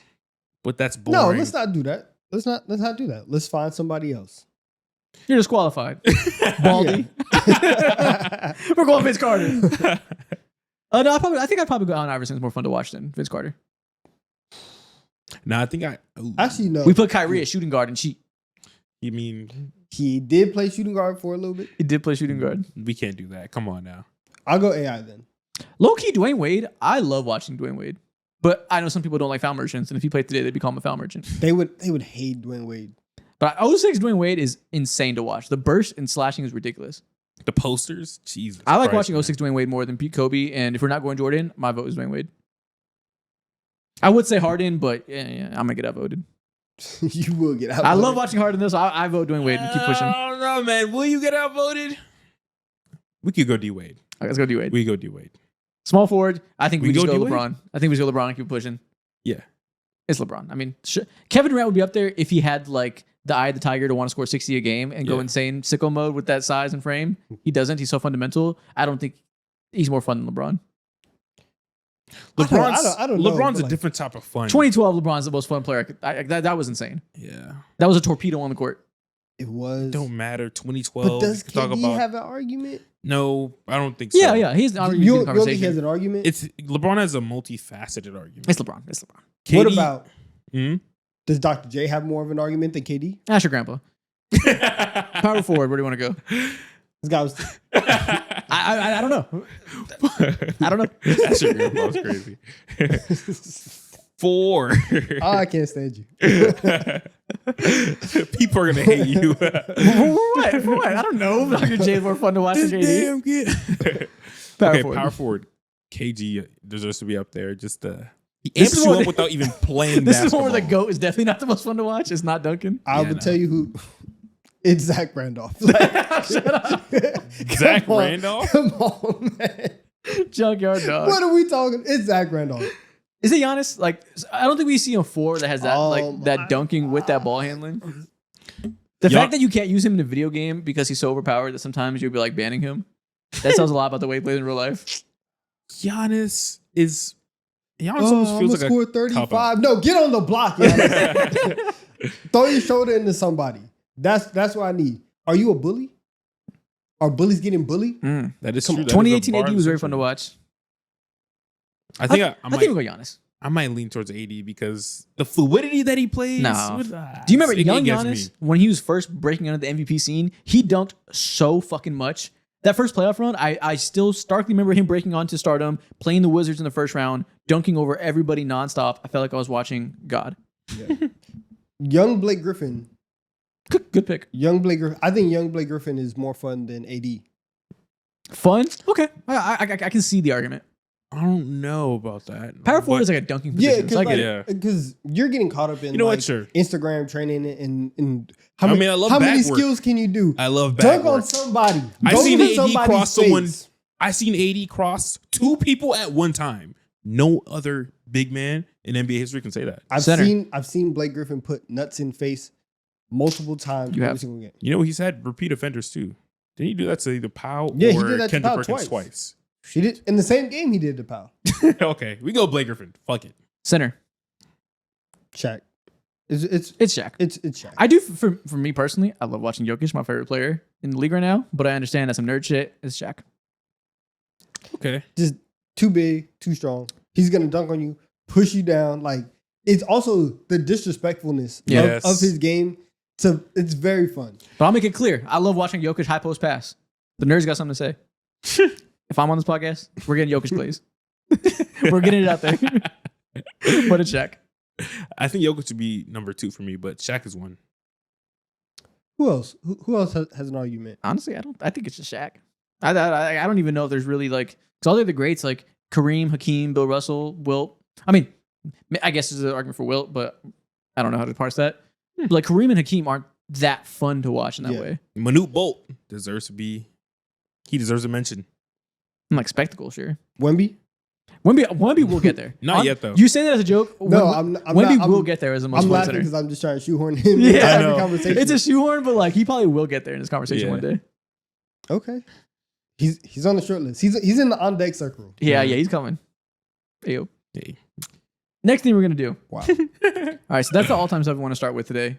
48 minutes in, something to start with. This is a long ass episode, man. It's gonna be a 4-hour marathon. Damn it. Next thing we're gonna do. Let's talk about what we learned this season. I'm gonna show you a series of NBA stars, and you tell me one thing you learned about them this year. Can be on the court, off the court, about their personality, about their game, about who they are as people, anything. Feel like I'm in school right now. Let's do it. What did you learn today? What did you learn about Shai Gilgeous-Alexander this year? I learned that he has no ligaments in his ankles Yep. and he can bend at any angle that he needs to get by his defender. Hell. I learned that his whole life is consistent. Oh, okay. I learned that he made Converse. I learned that he made it possible for me to think Converse look cool. He made Converse basketball shoes look dope. He also made me learn that other people do not respect greatness at all. I was gonna say, yeah, he helped me learn how miserable humans can be. Yeah, he made me Genuinely. learn that NBA fans are hypocritical as fuck. Too many threes, get back to the mid-range. You get the mid-range player regeneration and you hate him. Yeah, the scale just keeps on moving, bro. Goalpost is fucking unpredictable. He made me learn NBA discourse is the worst, which I already knew, but he reiterated it. I agree. Facts. He also made me learn that he's an NBA legend, that he put his name in the history books this year. Definitely. LeBron James, what did you learn about Unk this year? This year. I learned that don't got it no more. He's running out of gas. He still got it, just not quite to the same level. You know, he's still a star. Every year, I just continue to learn how ridiculous it is that he still averages 25 points per game at this Yeah. point in his career. Like, so I didn't learn anything. I just continue to be told that it's ridiculous that he still is playing. I also learned that Mo will glaze him to the ends of the earth, even past the whatever I thought was possible. Mo's blazing trails on His lips are not chapped. really. yeah. Nah, not really. You talking about another grown man's lips? What's going on here, man? I was at the top of your list before. What is this? Chapstick. No. You got the answer. Trust me, he's got it ready. He's just make sure it's moist. He never gets caught lacking. No, what did we learn about LeBron this year? So my mind goes to the free agency stuff. What did we learn about LeBron? But it's nothing that it's nothing. It's that, nothing new at all. Yeah, for it's real. nothing that we didn't know. I guess it reaffirmed. Actually, no. I guess you could say like I learned that LeBron is not as truly selfish. Mm. or like self-centered as like you would think that somebody of his caliber would be. Because as soon as Luka got traded, he's like, man, finally, like perfect. Like I can just be the old man. But we've known that he's wanted to do that for a couple years. Yeah. But like, and we've known that he can do that, obviously. But I think we've learned that LeBron is about what he's been preaching. He wants to go out in sunset and be a secondary star. He wants to retire a Laker and have this like storybook ending. There's been a lot of reasons to provoke him to like change up on those things he's been saying in terms of his loyalty to the Lakers and what he wants in this facet of his career. He hasn't done that. He hasn't requested a trade. He's been supportive of their moves when he really doesn't have to be for Pelinka. I think we've learned this year that LeBron is no longer lying. He's about his word. There's absolutely nothing that I learned about my king. I know everything. oh, He taught me nothing new. I did learn that he does have great restraint because he could have slapped Stephen A. like crazy. You're right. He could have knocked him out. We learned that he is a bigger man than me. Physically and literally. Nice. I've been new the first one. Anthony Edwards. What did you learn about Ant this year? The sky's the limit. That's what I learned. I learned that he cannot be the face of the league. That is not in the cards for him. I will leave it there. What did you learn about Kay Cunningham this year? I learned that it's not his fault to some extent. That you give him competency, and he is not a bust. He is actually, I never thought that, but some people were like, not worthy number one pick. He's not never going to do it. Yeah. We saw what happened. He took that leap when he got given just enough help. He is who we thought he was. I learned that I still think Monty Williams deserves jail time. Absolutely. For starting Killian Hayes over Jaden Ivey? Yeah, absolutely. And even though like we didn't see much of Jaden Ivey this past year because of injury, still deserves jail time to me. Yeah, I guess but we knew that he was in jail before because that team last year was it wasn't news to us. Yeah. We just saw come to fruition what we already knew. What did you learn about Kevin Durant this year? Still about his buckets and will forever be about his buckets. Yeah, if there was ever a moment where you thought that he wasn't thinking about buckets, you're wrong. It's the only thing on his mind. I don't know. I've seen him think about a lot of shit on Twitter. He's been active. Hello. Thinking about a lot of stuff outside of buckets. I've learned that his Twitter addiction has gone nowhere. Is it an addiction? I learned that he's the easiest man to rage bait in the world. That's what I learned. Is it rage bait to him though? Yes. He thinks he's above it. He thinks it's not rage bait. It is rage bait. He thinks he's playing 4D chess by baiting the bait before he gets bait himself. He's not. Dude, he's being rage baited. constantly replying to one specific person too. Yeah, he's being rage It's baited. embarrassing. That's what I learned. Steph Curry. He still got it. I learned that he still has juice in the fucking tank, man. When he's not playing alongside just a bunch of Buddy Hield possessions all day. Buddy Hield. Yeah, he still got it. This is such a devious picture. I know. What do we learn about Steph this year? He still got it, bro. Yeah, but that wasn't a doubt to me. I learned absolutely nothing. I really can't. I don't know. It was such like the first half of the year, Yeah. bad teammates. Yeah. I look bad. Second half of the year is like better teammates. I look better. And so everything that I thought about Steph Curry, that I was defending him. We're glazing too much. I learned that he's no longer the best point guard in the league, and that's pretty definitive. Who's the best? Oh, Either mind. Shea or Luka. You want to say he's going to bounce back with Shea right now? I just think we learned that from the first half of the year. That wasn't his fault. The team was bad. He had no help. But I think we learned that while he's not washed or anything, it's just really hard for him to carry the same weight he did on his shoulders like he used to. That's just like too much to ask him at this age. How dare you? That he can't be quite the hero on the court that he could when he was younger. I also learned that he will still consistently be getting failed by his front office. They haven't done anything goddamn this offseason too. Jimmy Butler. I learned that he... Never mind. Why don't you want to say it? What did you learn?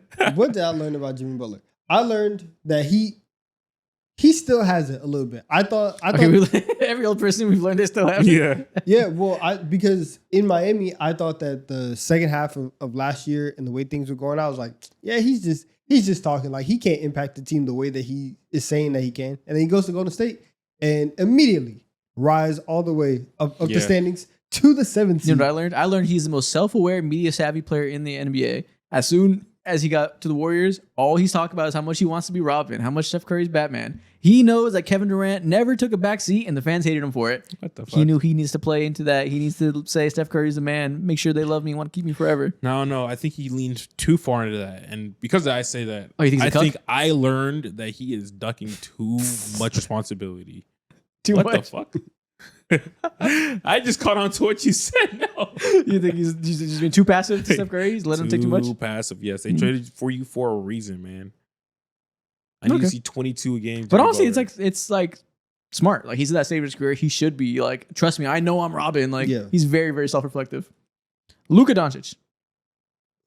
I learned that cyberbullying works. He got skinny immediately after everybody was saying, "What are you doing, Tubbs?" Yeah, everyone has called him fat for months now, and he has gone on a worldwide press tour to let everybody know I was on Weight Watchers, I was doing my cardio, I was eating my broccoli, I was doing it all, and now, we'll see if he finally gets that MVP season that everybody's been talking about. For I the last learned 4 how years. I learned how fickle being a fan favorite is with Luka this year. Hmm. That man was like one of the most unanimously loved players in the league for 5 years. Has one off year that isn't even like that bad, and immediately it's like washed, cooked, fat ass, can't do it no more. Like all he did was get hurt once and have like a moderately slow year. fat ass. Like, people were so dramatic for him averaging like 26 points per game on like 2% less true shooting. I learned you have to be if you're a that level player, you have to be 100% yourself every year, or they're gonna kill you. I definitely learned directly through him that the Illuminati is directly affiliated with the Lakers. 110%.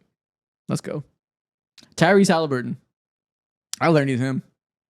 I learned every limitation you imagine for him. Say, oh, he doesn't that much of a burst, isn't a good rim finisher, can't get to certain shots all the time. Does not matter when the game is on the line. He will perform like Steph Curry. He will perform like LeBron James. He will perform like Anthony Edwards. He is the best player of all time with 30 seconds left. Yeah, I learned that you cannot put limitations on him at all, no matter what, or else you will look stupid and be embarrassed. Yeah, what you said for Luka, I learned here. I learned the Illuminati is real. Oh, yeah, you felt the worst of that impact. Also, you learned that you hate Tyrese Halliburton.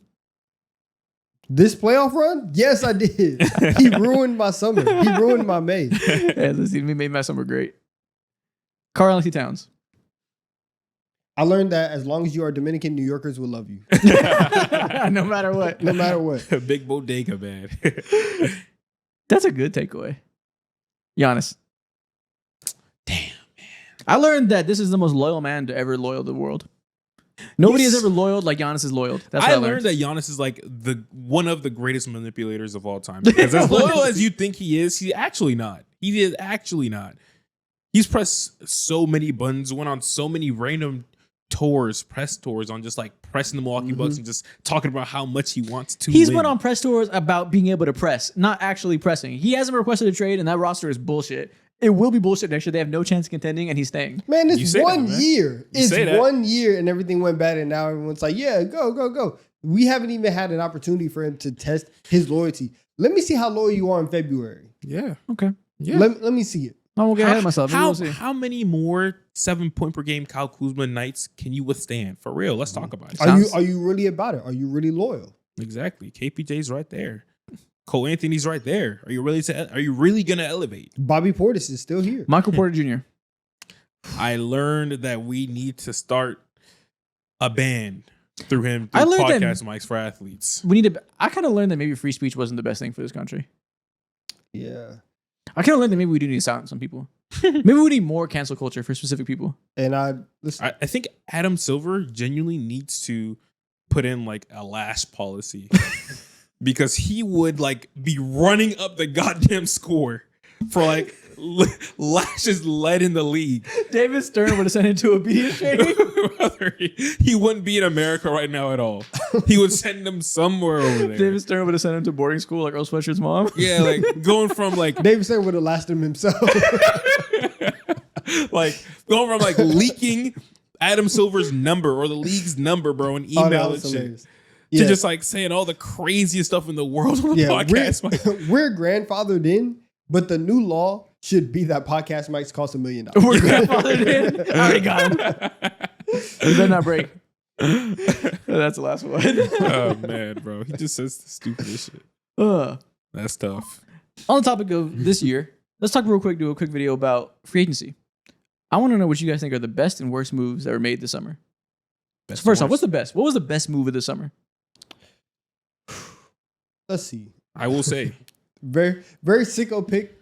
Mhm. I did love Luke Cornett to the Spurs. Shut up. why? What does he Shut do up. for you? What are we talking about right now?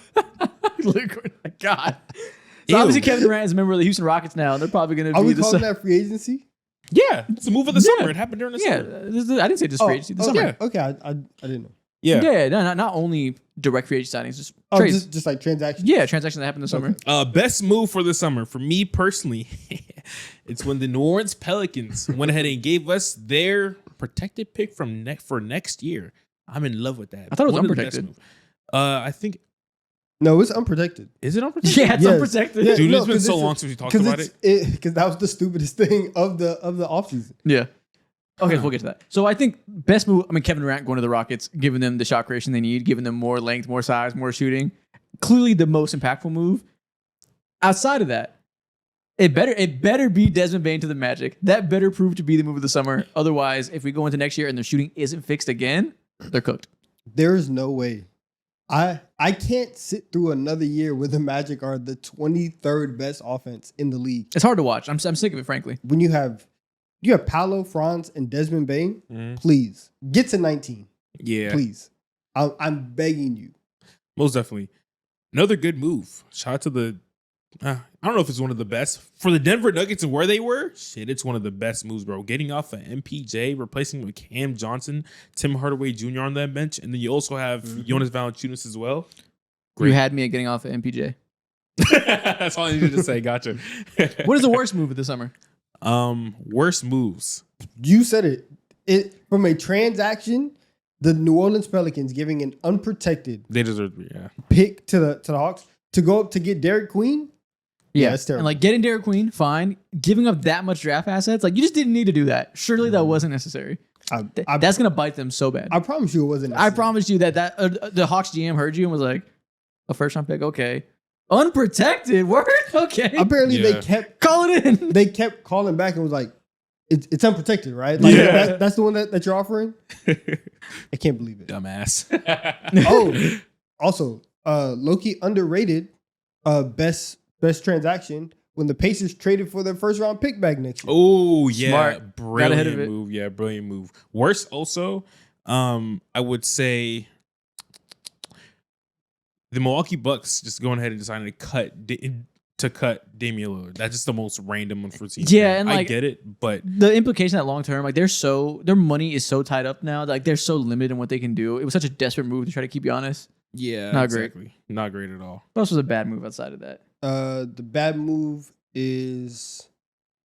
Oh, it's the FBI costing Malik Beasley $42 million. Malik Beasley. That's a terrible Worst dude. move of the summer, doing crime during an NBA season when you're a pending free agent. Yeah, it's pretty terrible. too. Pretty terrible move, you ask me. Yeah, terrible. They said it move. wasn't it? No, it's not. The investigation isn't actually over. Oh yeah, but Wait. he's not the subject. Yeah. Oh, okay. We'll see. He's out. What else is a bad move?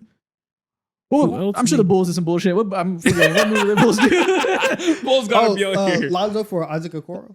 Yeah, that's not too bad. Not yeah, too bad. for the Bulls, yeah, that's actually, is it bad? I don't know.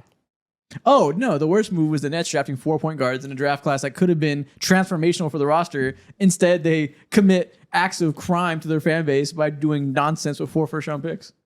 You know, Pretty stupid. one if of you the ask point me. guards have to work out, and they need a point guard. Hey, it's a math game. They should.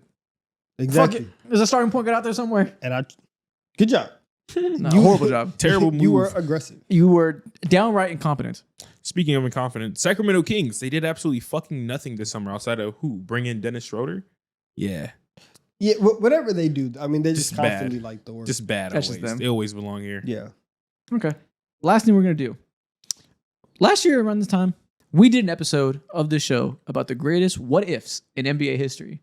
The biggest needle moving sparks in history that went one way, that could have went the other way and changed the game as we know it. Today we're going to do that again, but specifically what ifs about the 2020s. So of the last 5-6 seasons, what are the biggest what ifs that are going to shape the league going forward? Okay, Okay, biggest what ifs. Let's do it. I have one. You go first, Donovan. What's your first biggest what if? You were My- cooking last time we did this. My biggest what if happens in 2023. What if Tatum doesn't go crazy in Game 6 against the Sixers? Because what happened was it was a close remember game. that. Tatum was sucking. He was trash up Mhm. until the third quarter or up until the fourth quarter. He had 3 points and was 1 for 13 going into the fourth. Then in the last 5 minutes, he hits 4 threes, and the Celtics win that game, and they force a Game 7, and then the Sixers collapse in Game 7. If the Sixers win that game and they close out the series, Joel Embiid gets to the conference finals for the first time. Do the Philadelphia 76ers, then take that and then go on the championship. I forget. Is that the first year they had James Harden? Or second year? Yes. That was with James Harden, though, right? Yeah. Yeah, and that was the year they would have played the Miami Heat. Yes. Good chance they beat the Heat. And I that's guess on the other side of that And too, then do they at go ahead and decide? Go ahead. they would have ended up playing the Nuggets, and we would have gotten an Embiid Jokic final. we got the MVP Big Bowl. Oh, That would have yeah. been good for history. I don't think it would have changed much because I think there's a good chance the Heat would have beat the Sixers. Mhm. The Heat were really good that year. That was the year they were the 1 seed, right? In 23, I think that was, or was it 21? There was one of these years they were really good. No, my bad. Because that was the year that the Nuggets played a 6 seed in the finals. And it was like, boo, you didn't play any good teams. So never mind. The 8 seed. 8 seed, yeah, 8 seed. Yeah, so never mind. Yeah. Wrong year I'm thinking about. It was 21. So yeah, maybe the Sixers could have beat them. You never know. But also on the other side of that too, do the Boston Celtics at that point in time decide to split and break up That's the better what Jaylen if. Brown and Tatum if they lose? I think that might happen because they do end up eventually getting over the hump, but that's after they go ahead and add Porzingis onto that team. Probably not because they were already No. having, like, they still lost the next round when they shouldn't. They lost to an 8 seed. So, they still went out sad. And they had the wherewithal to keep it together. So they probably still do that, even if it's a round earlier. Yeah, but that's the one where it's like, Mm. it's so crazy. Like just 4 threes in 5 minutes. Like damn. Yeah. And that's the difference between somebody being one of the greatest chokers of all time for a superstar and Embiid versus normal career. Yeah. Mind you, I was going through the game log. Joe Embiid was no show. Okay. I'll start with the Lakers one. What if the Lakers never trade for Russell Westbrook? What if that doesn't happen and doesn't slam shut their championship window with LeBron and AD? Because they ran it back in 2021 post-championship. Were once again the best team in the West, but Anthony Davis got hurt because of the short offseason, coming off the bubble. LeBron got hurt. Solomon Thomas, when I catch you. Or Solomon Hill. Solomon Thomas, not the defensive lineman. Solomon Hill did what he did. All that happened. So 2021 was a lost year when they were better after getting Dennis, getting Marc Gasol, having Drummond, having that better role player cast surrounding them. And then they fucking reacted and went out and got a superstar. What if they just run that same team back? I will say, I think if they run it back, eventually they're going to still make a trade regardless. But I think it opens up a pathway for them to go ahead and trade for someone like Kyrie back in 2023. That's another one I have. What if they got Kyrie in that time? Yeah. Because, when Kyrie went to the Mavs, the Lakers were in it trying to get him, bring him back. Mhm. They couldn't get it done for basically they didn't have enough assets, and the Nets were like, fuck you, Lakers. Yeah. If they had more assets, maybe they can get over that. Yeah. And I think with not doing that with Russ, they obviously would have too. So I think Yeah. that would have happened. And like in 2021, that was the year that the Suns made the finals. So they beat the Lakers because they were Mhm. injured. They come back the next year. That's when the Warriors made the finals. Mhm. If you tell me that Lakers team is whole again and Anthony Davis doesn't get hurt, which he did get hurt again the next year. So I don't know if we've been back by the playoffs or not because he had a weird year for 2 years. If that team was whole come playoff time, you could have easily seen them back in the finals. Yeah.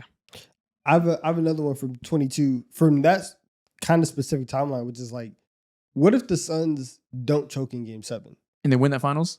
Not even win that finals, but like if they beat the Mavs in Game 7, Oh, you mean the next year? Okay. Oh, gotcha. yeah, Okay. they would end up playing, instead of the Western Conference Finals being the Warriors and the Mavs, and you have this like young star in Luka who they haven't been there before, and now you're able to just out execute, do all that stuff. Now you're playing the Suns, who they had the best records in the West that year. They were 2 of like the top 3 teams in the Western Conference, and you have so much. Wait, Micah Parsons is a Packer. No, you're lying. They traded him.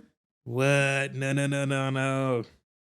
you're fucking lying. All right, so y'all are gonna get an emergency episode of House Call tomorrow, the day after we post an episode. That's coming out tomorrow. No. Micah Parsons is a Packer. We're gonna record that right after this episode. Dude, Jerry Jones went on this. Sorry, let me just save it. Wow, we'll get to this after. We're gonna record immediately, so you're gonna see House Call episode tomorrow. Wow, bro, that's OC. Okay. Wow. Okay. Okay. All right, get back on rails. Wow. Yeah. Big recording day today. Get ready. You wanted to leave by 5? Not happening. Yeah, buddy. I got work. What if the Hawks never went ahead and traded for DeJounte Murray? Hey man, episode's over. I can't think. I can't think. We gotta finish this. This is a good clip. This is crazy. What do you say? I was saying, what if the Hawks never traded away or traded for DeJounte Murray? In my mind, that also means that they, of course, like retain their picks, and there's a wide open pathway to get someone like Kevin Durant.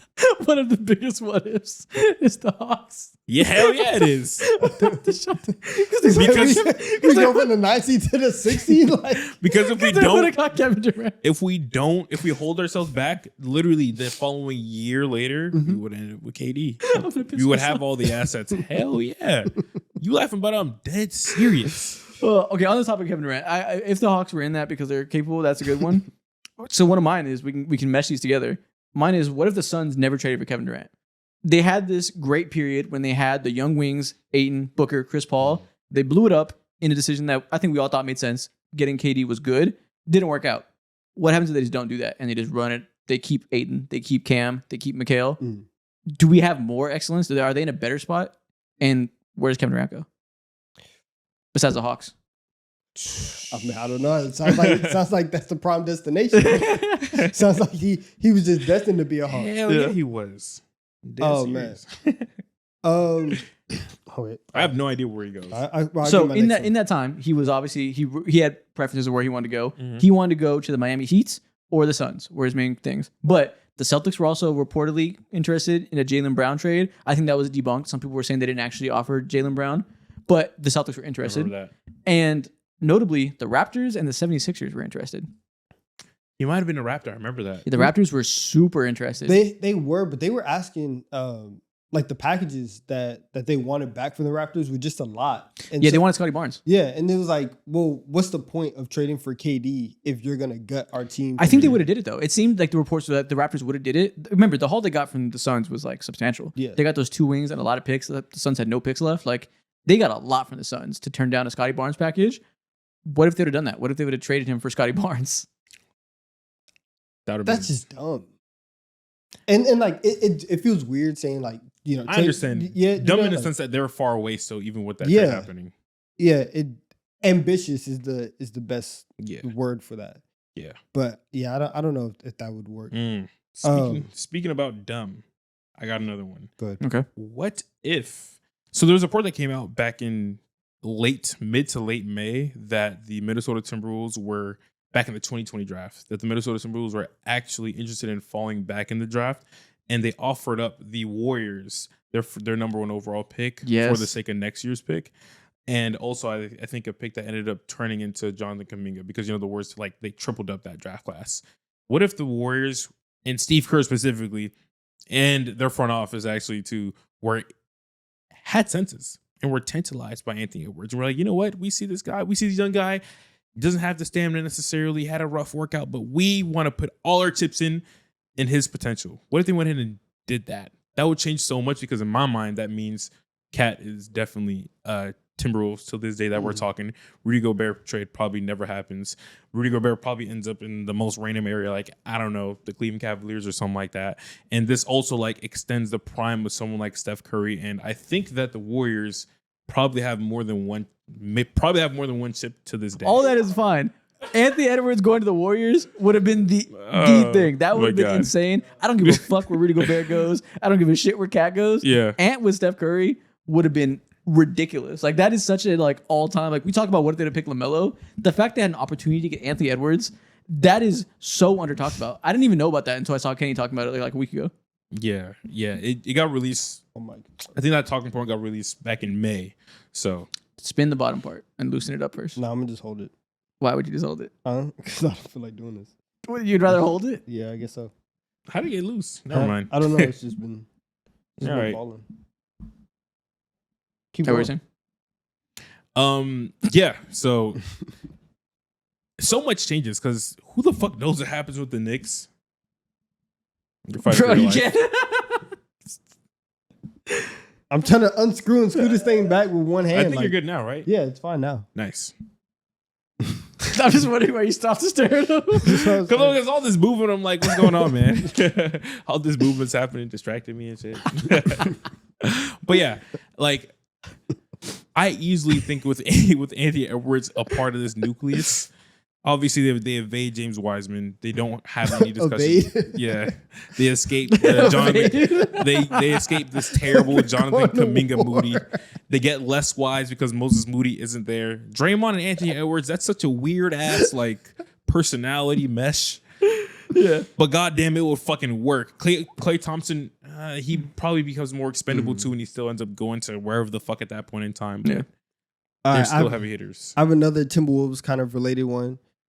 What if Rudy Gobert doesn't hit that fadeaway against the Nuggets?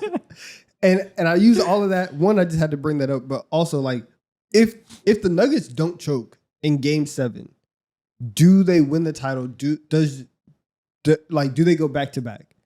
Because then we would assume that they would end up playing that they would have played the Mavs in the next round, and then they would have played Boston in the finals, and that would have been like the matchup that we were all talking about. And in that regular season, the time that they played, like Boston wasn't great executing against Denver. Like Denver was doing all the stuff where it's like, we're gonna get to the fourth quarter, we're gonna get to 5 minutes left, and we're just gonna boom, boom, boom, boom, do our normal thing.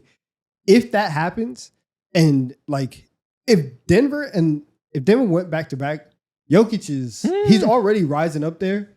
He's stamped as like top 3, because if you have like 3 out of 4 MVPs and back-to-back titles, and that it's one of the 4 best peaks. Where'd you have him in your all-time list? 7. If he did that, he would be probably like He's top 5. If he was top back to 4. back, man, I would have gotten 4 stupid probably. with my conversations. Yeah. He's top 4 at that point. The only people, it would just be Kareem, Russell, and Shaq, and then he would be right there at 4. Damn. Which even right now, To be fair, they didn't win the game because of fadeaway. It was also a fourth quarter meltdown. no, that's what I just had to bring it up. Yeah. That's just a good moment. But like, if that didn't melt down, like, That's the fadeaway is when everybody knew, oh, they're gonna lose this game, right? Because, and mind you, there was still like 5 minutes left on the clock whenever he hit the fader, and they went up by 4. But it's like, I mean, if Rudy Gobert's hitting fadeaway jumpers at the end of the clock, we're not really gonna like. We clearly this is ordained by somebody else and not us. yeah. Mhm. Okay. This is the biggest elephant in the room in terms of recent history. Yeah. What if the Pacers win Game 7? Oh.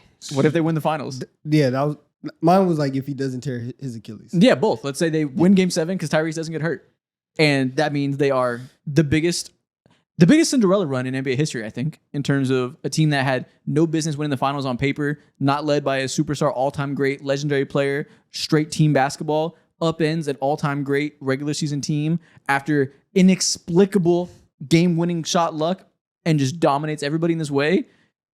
That would be one of the best runs of all time. We'd be going to a summer in which Tyrese Halliburton is clearly going to be talked about as a top 10 player in the league right now, going into defending his championship run he just had. Shea is going to be the most hated player in the world for choking in the finals. Everyone's calling Chet Bull even more than they already are.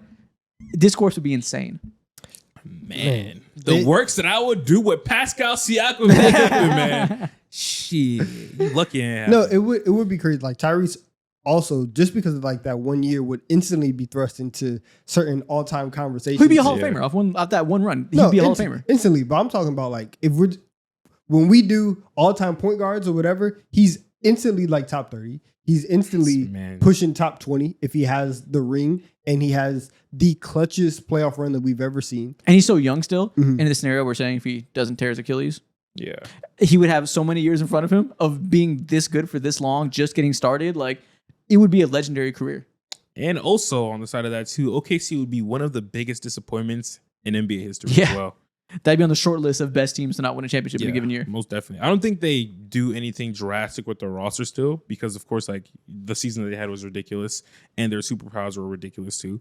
But I don't know. They probably do something. They do something small. Their head coach should definitely Sam Presti will be fucking cooked to oblivion because he had plenty of opportunities to make other niche trades during the NBA season, like Cam Johnson as well. Yeah. But and he remained and stood pat, he would be fried. I think that's the type of thing they would do. They probably would have got a Cam Johnson or something this summer. Yeah. They probably would have made that happen and like sacrificed some long-term viability and gone in on next year and said, we will be able to shoot the basketball. We will not be ignored in corner threes this year. Yeah, I agree. One that I have that I will say, this is just a personal what if. It's not super like consequential because I don't think that the end result of the season would have changed. But if Jimmy Butler had hit that pull-up three in Game 7 against the Celtics, again, I was going to pick the Warriors to win that series regardless. Yeah. But that would have been one of the craziest moments of Jimmy Butler getting the rebound on a fast break, stopping, popping, doing all that stuff, and hitting the three to beat the Celtics. I literally think about that a lot. Like, Yeah. for real. I remember. Last that. one I have. What if the Heat get Dame instead of the Bucks? Dame wanted to go to the Heat. He demanded to go to the Heat. He said, trade me to the Heat. That's the only place I want to go. And the Trailblazers front office said, watch this, and send him somewhere else. Against his own wishes. And, because the Packers was better or whatever. But what if they got him and they had a nucleus? You said Packers. I said package. Yeah. He's so excited. I said package. Yeah.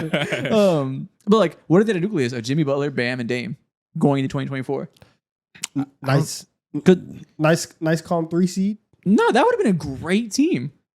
Would that have competed with the Celtics? I don't know. They were all-time It's also great team. like super dependent on like what happens with the Celtics and the Milwaukee Bucks too, because like that also means Drew Holiday ends up. I don't know if he ends up being on the Celtics or even on the Bucks still as well. he's probably on the Bucks still or somewhere X team else. But that's I not don't know the Celtics. because he still was a disappointment to a degree. Sure. A part of their flaws, so they probably ship him out regardless. But if there's no Dame available, who would they ship him out for? Like, there wasn't that many deals done with those type of players. But you're right. Maybe they would have done something else. who knows? That's a huge question. Yeah, so maybe the 24 Celtics don't even become the dominant team they are. They don't. That unlocks don't. a whole different universe. Maybe, maybe they still are elite because So do the Porzingis Knicks is win the there, but I don't championship? know. Shut the fuck out of here. But like, what I'm hearing is, does that mean Luka wins the championship because he would have beat the Heat? Jimmy Butler. Yeah, I think All so. I'm hearing is Luka would have been on GOAT path if this goddamn trade didn't happen and if Dame got to go to the Miami Heat. Don't question it. That's what we're hearing. I don't know. No, don't question it. I don't know. I'm hearing this questioning. You know what this is? What is it? He's turning Luka into If Man. All his favorites.